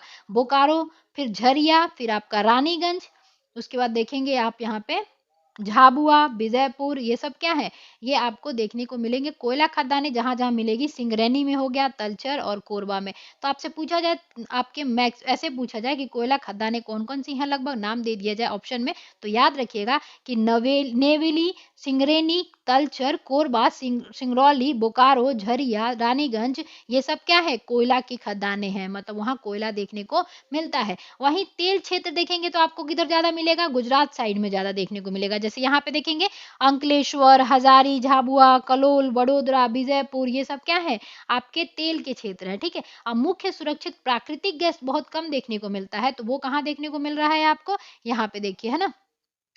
उसके बाद देखिए क्या है, गैस पाइपलाइन बताई गई है इसके थ्रू, है ना, ये वाला गैस पाइपलाइन किया गया है, तो ये मिलेगा आगे अभी हम लोगों को थ्योरी में। अब देखिए ये कहा है गेल इंडिया द्वारा एक राष्ट्र एक ग्रिड, यानी कि अब ये भी क्वेश्चन बन सकता है, पूछा जाएगा कि गेल एक राष्ट्र एक ग्रिड के अंतर्गत बिछाई गई क्रॉस कंट्री प्राकृतिक गैस पाइपलाइन के बारे में जानकारी एकत्रित करें। तो आपसे क्वेश्चन बनेगा एक राष्ट्र एक ग्रिड जो है किसकी है, आपकी ये परियोजना है, तो गेल इंडिया की है, ठीक है। चलिए अब हम देखते हैं आगे। तो हमने देख लिया कि लिग्नाइट क्या होता है, नमी युक्त होता है और मुलायम भी होता है। उसके साथ साथ लिग्नाइट के प्रमुख भंडार तमिलनाडु के नेवेली, अभी देखे थे हमने, में मिलती है। तो नेवेली कहाँ होता है, तो नेवेली जो है तमिलनाडु में है, ये याद रखना है। और विद्युत उत्पादन में प्रयोग किए जाते हैं, ठीक है। उसके बाद ये इससे याद रखिएगा तनय, ठीक है। अब चलिए जितने भी मिलेंगे ना खदान, उसका मैं एक ट्रिक से बताती चलूंगी। अब यहाँ याद रखिएगा नवेली पूछे कहाँ है, तो तमिलनाडु में तनय याद रखिएगा, ठीक है। चलिए गहराई में दबे तथा अधिक तापमान से प्रभावित कोयले को बिटुमिनस कोयला कहा जाता है। वाणिज्यिक प्रयोग में यह सर्वाधिक लोकप्रिय है। धातु शोधन में उच्च श्रेणी के बिटुमिनस कोयले का प्रयोग किया जाता है, जिसका लोहे के प्रगलन में विशेष महत्व है, ठीक है। एंथ्रासाइट जो है सर्वोत्तम गुण वाला कठोर कोयला होता है। चलिए यहाँ पे दिया ही था आगे।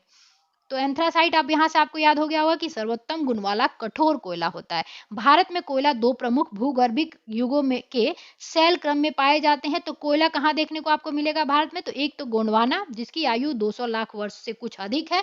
दूसरा आपको टर्सरी निक्षेप जो लगभग 55 लाख वर्ष पुराने हैं, ठीक है। तो ये याद रखना है आपको, टर्सरी वाला और एक गोंडवाना क्षेत्र, ठीक है।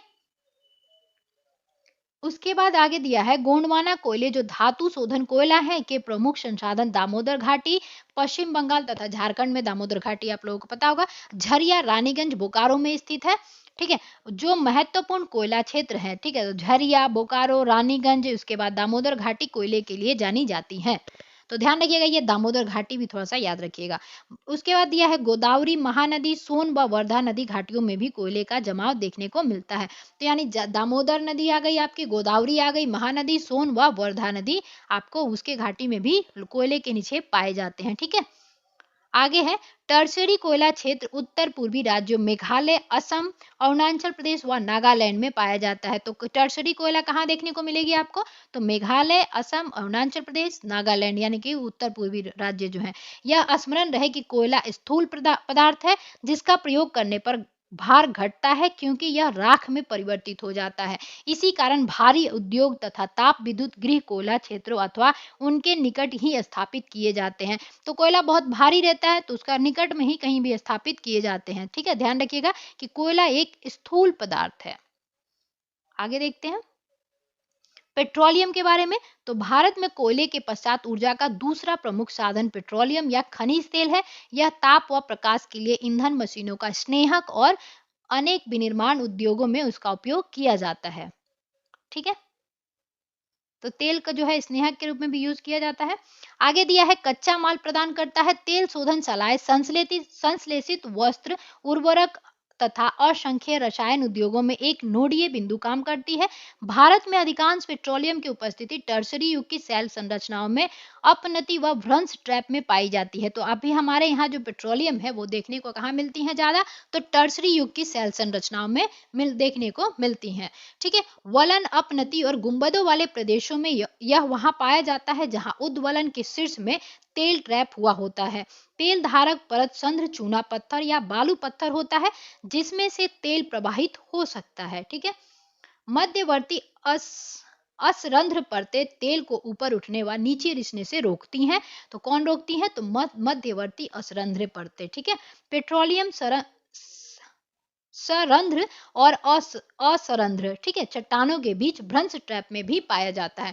तो पेट्रोलियम जो है आपका संरंध्र और असंरंध्र में भी चट्टानों के बीच जो है भ्रंश होते हैं उनके ट्रैप में पाया जाता है।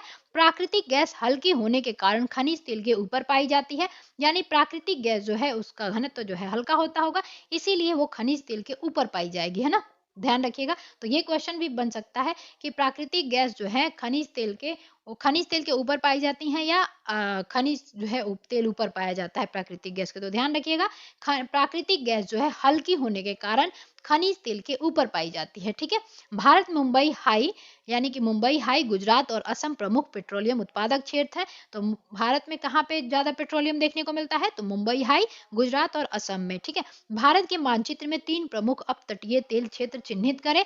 अंकलेश्वर गुजरात का सबसे महत्वपूर्ण तेल क्षेत्र है, तो ये पूछा गया था एग्जाम में कि अंकलेश्वर कहाँ है, तो गुजरात में है।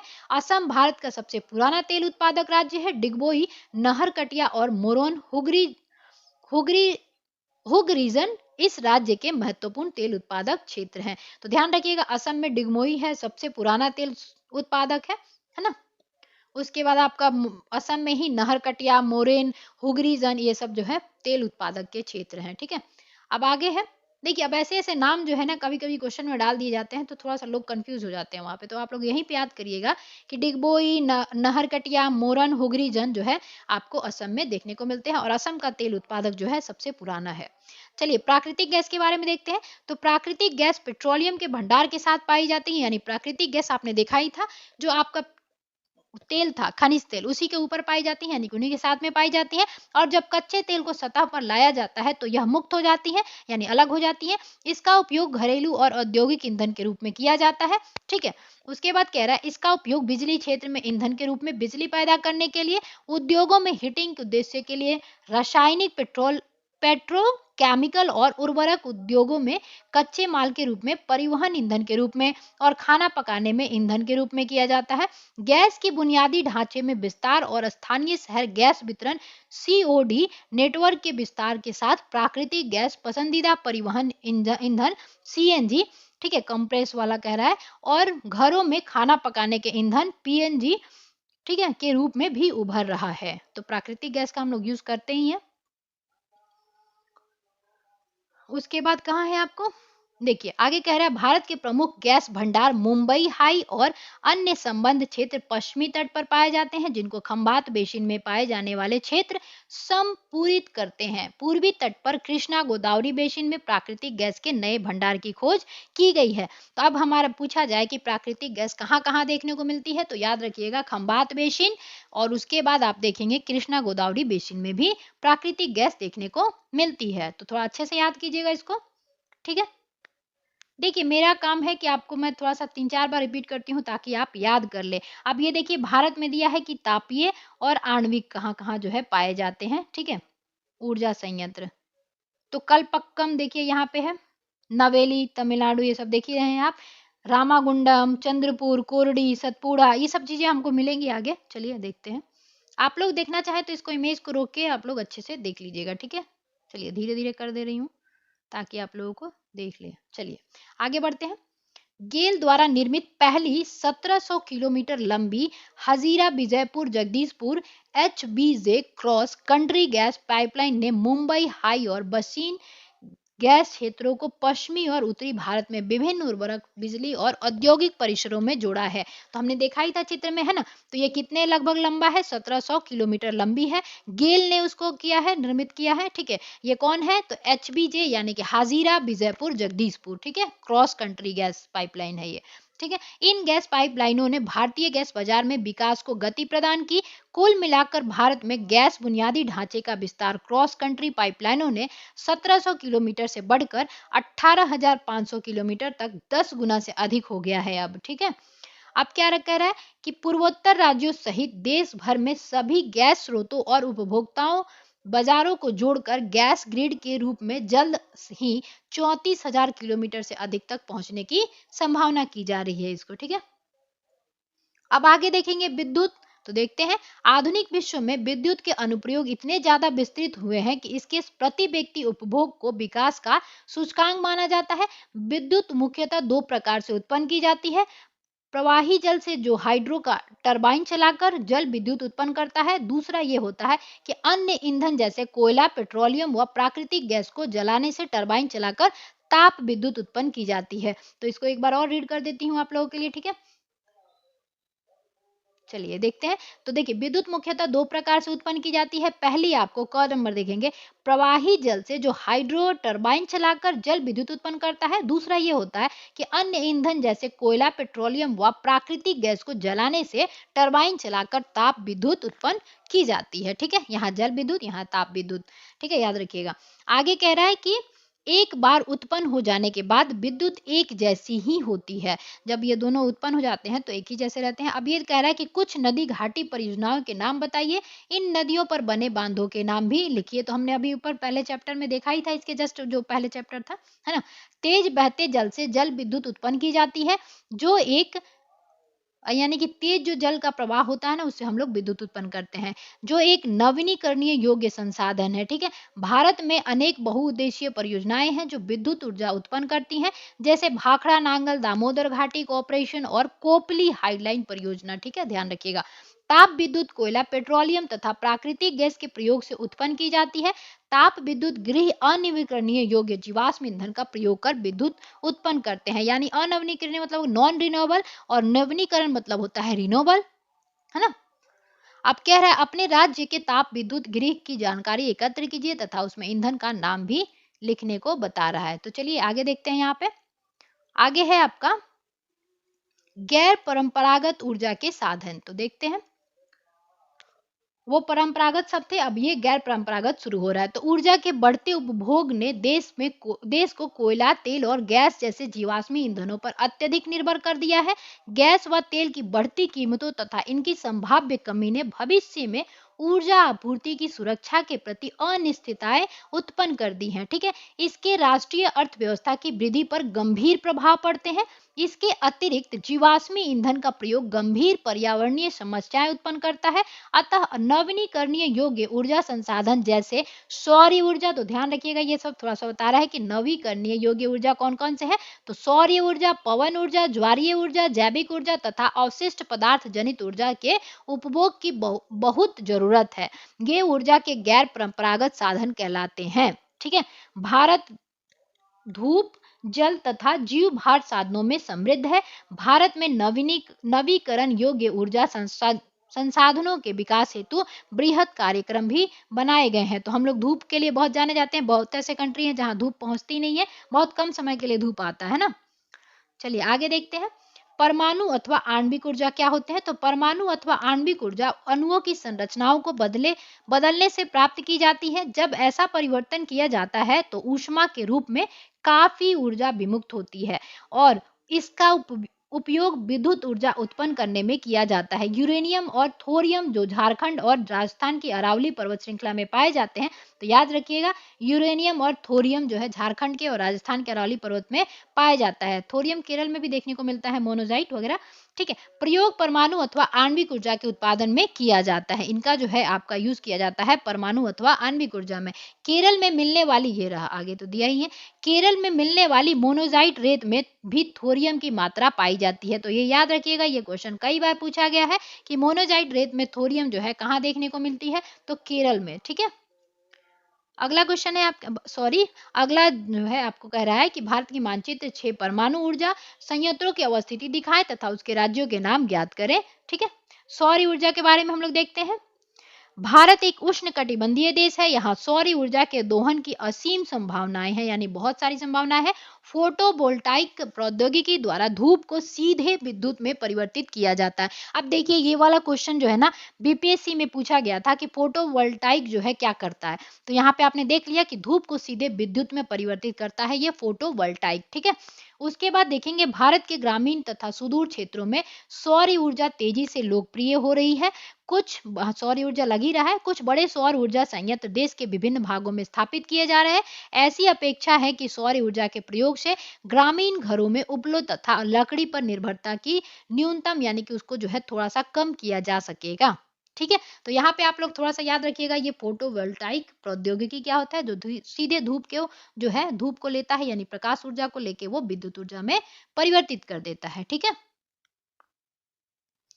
जो क्वेश्चंस पूछे जाते हैं देख रहे हैं आप एनसीईआरटी के ही लाइन से पूछे जा रहे हैं, है ना। फलस्वरूप यह पर्यावरण संरक्षण में योगदान देगा और कृषि में भी खाद्य की पर्याप्त आपूर्ति होगी। यानी कि सोलर ऊर्जा जो है आपको पता है प्रदूषण मुक्त होता है, यानी प्रदूषण उसमें नहीं होता है, इसलिए कहा जा रहा है। सौर ऊर्जा संचालित इलेक्ट्रॉनिक दूध परीक्षण उपकरण। अब इलेक्ट्रॉनिक दूध का जो परीक्षण किया जाता है उसमें देखिए सौर ऊर्जा से संचालित किया जा रहा है उसको, है ना। चलिए आगे देखते हैं। भारत में नए स्थापित सौर ऊर्जा संयंत्रों के बारे में जानकारी आप लोग एकत्र कीजिएगा। कह रहा है भारत में पवन ऊर्जा के उत्पादन की महान संभावनाएं हैं।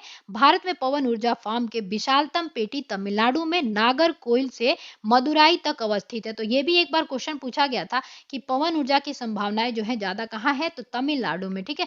तमिलनाडु में नागरकोइल से मदुरई तक अवस्थित है। इसके अतिरिक्त आंध्र प्रदेश, कर्नाटक, गुजरात, केरल, महाराष्ट्र तथा लक्षद्वीप में भी महत्वपूर्ण पवन ऊर्जा फार्म है। नागरकोइल और जैसलमेर देश में पवन ऊर्जा के प्रभावी प्रयोग के लिए जाने जाते हैं। तो ये कई बार क्वेश्चन पूछा गया है ना, कि जो आपका पवन ऊर्जा है उसके लिए कौन से जाने जाते हैं, तो आप देखिए तमिलनाडु का नागरकोइल और राजस्थान का जैसलमेर, ठीक है। अब ये देखिए ऐसे पवन ऊर्जा जो है उत्पादित की जाती है। पवन चक्की नागरकोइल का है, ये कितना बड़ा है देख रहे हैं ना आप। चलिए आगे देखते हैं अब बायोगैस के बारे में, ठीक है। तो बायोगैस जो है ग्रामीण इलाकों में झाड़ियों, कृषि अपशिष्ट, पशुओं और मानव जनित अपशिष्ट के उपयोग से घरेलू उपभोग हेतु बायोगैस उत्पन्न की जाती है। बचपन में भी बायोगैस उत्पन्न करने के लिए प्रैक्टिकल कराया जाता था। जैविक पदार्थों के अपघटन से गैस उत्पन्न होती है जिसकी तापीय क्षमता मिट्टी के तेल, उपलों व चारकोल की अपेक्षा अधिक होती है। बायोगैस संयंत्र नगरपालिका, सहकारिता तथा निजी स्तर पर लगाए जाते हैं। पशुओं का गोबर प्रयोग करने वाले संयंत्र ग्रामीण भारत में गोबर गैस प्लांट के नाम से जाने जाते हैं। तो बायोगैस किससे प्राप्त करते हैं, गोबर गैस है, ठीक है। तो याद रखिएगा बायोगैस गोबर गैस से प्राप्त किया जाता है। ये किसानों को दो प्रकार से लाभान्वित करते हैं, एक ऊर्जा के रूप में और दूसरा उन्नत प्रकार के उर्वरक के रूप में। बायोगैस अब तक पशुओं के गोबर का प्रयोग करने में सबसे दक्ष है। यह उर्वरक की गुणवत्ता को बढ़ाता है और उपलों तथा लकड़ी को जलाने से होने वाले वृक्षों के नुकसान को भी रोकता है। यानी लकड़ी जलाने के लिए चाहिए तो काटना पड़ेगा, है ना। उपले भी जलाए जाते हैं। अब देखिए ये चीजें जो है बता रहा है कैसे जो है बायोगैस संयंत्र बनाया जाता है, ठीक है। इसके अंदर जो है सब अपशिष्ट वगैरह डाल दिए जाते हैं। चलिए अब देखते हैं ज्वारीय ऊर्जा, है ना। तो इससे क्वेश्चन पूछा गया था तो थोड़ा सा ये ध्यान रखिएगा। महासागरीय तरंगों का प्रयोग विद्युत उत्पादन के लिए किया जा सकता है। शंकरी खाड़ी के आर पार बाढ़ द्वारा बनाकर बांध बनाए जाते हैं। उच्च ज्वार में इस संकरी खड़ी नुमा प्रवेश द्वारा पानी भीतर भर जाता है और द्वार बंद होने पर बांध में ही रह जाता है। बाढ़ द्वार के बाहर ज्वार उतरने पर बांध के पानी को इसी रास्ते पाइप द्वारा समुद्र की तरफ बहाया जाता है, जो इसे ऊर्जा उत्पादन टरबाइन की ओर ले जाता है, ठीक है। भारत में खंबात की खाड़ी, कच्छ की खाड़ी आप लोगों को पता ही है कहाँ है, ये गुजरात में है। खाड़ी तथा पश्चिमी तट पर गुजरात में और पश्चिमी बंगाल में सुदूर वन क्षेत्र में गंगा के डेल्टा में ज्वारीय तरंगों द्वारा ऊर्जा उत्पन्न करने की आदर्श दशाएं उपस्थित है। यानी कि पूछा जाए ज्वारीय ऊर्जा आपको कहाँ उत्पादित ज्यादा देखने को मिलता है, तो ध्यान रखिएगा खंबात की खाड़ी, कच्छ की खाड़ी, पश्चिमी तट तथा गुजरात में और पश्चिम बंगाल के सुदूर वन क्षेत्र में गंगा डेल्टाई जो विश्व का सबसे बड़ा डेल्टा है, ब्रह्मपुत्र और गंगा का डेल्टा, वहां पे आपको ये क्या है ऊर्जा जो है उत्पादित करने की जो है ज्यादा देखने को मिलती है। क्या कौन सा ऊर्जा, ज्वारीय ऊर्जा, है ना। चलिए आगे दिया है भूतापीय ऊर्जा। तो देखते हैं भूतापीय क्या होता है। भू जो है गर्म होती है अंदर से, उसके जो है अंदर में पृथ्वी के आंतरिक भागों से ताप का प्रयोग कर उत्पन्न की जाने वाली विद्युत को भूतापीय ऊर्जा कहते हैं। तो सभी को पता है कि पृथ्वी जो है अंदर में बहुत गर्म रहती है, उससे जो है आपको ऊर्जा बनाया जाता है, उसके उसी को कहते हैं भूतापीय ऊर्जा। ठीक है। अब चलिए कह रहा है भूतापीय ऊर्जा इसलिए अस्तित्व में होती है क्योंकि बढ़ती गहराई के साथ पृथ्वी प्रगामी ढंग से तप्त होती जाती है। जहां भी भूतापीय प्रवणता अधिक होती है वहां उथली गहराइयों पर भी अधिक तापमान पाया जाता है। ऐसे क्षेत्रों में भूमिगत जलो चट्टानों से ऊष्मा का अवशोषण कर तप्त हो जाता है। यह इतना तप्त हो जाता है कि पृथ्वी की सतह की ओर उठता है, तो यह भाप में परिवर्तित हो जाता है। इसी भाप का उपयोग टरबाइन को चलाने और विद्युत उत्पन्न करने के लिए किया जाता है। ठीक है। अब आगे दे रहा है भारत में सैकड़ों गर्म पानी के चश्मे हैं। चश्मे यानी कि आप देखेंगे कुंड, जिनका विद्युत उत्पादन में प्रयोग किया जा सकता है। भूतापीय ऊर्जा के दोहन के लिए भारत में 2 प्रायोगिक परियोजनाएं शुरू की गई हैं। एक हिमाचल प्रदेश में मणिकरण के निकट पार्वती घाटी में स्थित है। ये देखिए ये भी क्वेश्चन पूछा गया था, पार्वती घाटी। ठीक है। दूसरी लद्दाख में पूगा घाटी में स्थित है। ठीक है। ऊर्जा संसाधनों का संरक्षण देखेंगे तो आर्थिक विकास के लिए ऊर्जा एक आधारभूत आवश्यकता है। राष्ट्रीय अर्थव्यवस्था के प्रत्येक सेक्टर कृषि, उद्योग, परिवहन, वाणिज्य व घरेलू आवश्यकताओं की पूर्ति के लिए ऊर्जा के निवेश की आवश्यकता होती है। स्वतंत्रता प्राप्ति के पश्चात क्रियान्वित आर्थिक विकास की योजनाएं को चालू रखने के लिए ऊर्जा की बड़ी मात्रा की आवश्यकता थी। फलस्वरूप पूरे देश में ऊर्जा के सभी प्रकारों का उपभोग जो है धीरे धीरे बढ़ रहा है। ठीक है। देखिए आप लोगों को वीडियो पसंद आता हो तो लाइक जरूर किया कीजिएगा, और नए हैं चैनल पे तो मेहनत अगर दिखती हो तो आप लोग सब्सक्राइब भी जरूर कीजिएगा। ठीक है। चलिए आगे देखते हैं। इस पृष्ठभूमि में ऊर्जा के विकास के सतत पोषणीय मार्ग में के विकसित करने की तुरंत आवश्यकता है। ऊर्जा संरक्षण की प्राणोत्ति और नवीनीकरणीय ऊर्जा संसाधनों का बढ़ता प्रयोग सतत पोषणीय ऊर्जा के 2 आधार हैं। हमने देखा ही था एजेंडा 21 है ना, सतत पोषणीय ऊर्जा के लिए। वर्तमान में भारत विश्व के अल्पमत ऊर्जा दक्ष देशों में गिना जाता है। यानी हमारे यहाँ ऊर्जा दक्षता जो है कम है, यानी ऊर्जा कम उत्पादित होती है। ये चीजों में हम अल्पमत में आते हैं, यानी कम में आते हैं। ठीक है। हमें ऊर्जा के सीमित संसाधनों के न्याय संगत उपयोग के लिए सावधानी पूर्वक उपागम अपनाना होगा। उदाहरणतः एक जागरूक नागरिक के रूप में हम यातायात के लिए निजी वाहन की अपेक्षा सार्वजनिक वाहन का उपयोग करके, जब प्रयोग ना हो रही हो तो बिजली बंद करके विद्युत बचत करने वाले उपकरणों के प्रयोग तथा गैर पारंपरिक ऊर्जा साधनों के प्रयोग से हम अपना छोटा योगदान दे सकते हैं। आखिरकार ऊर्जा की बचत ही ऊर्जा की उत्पादन है।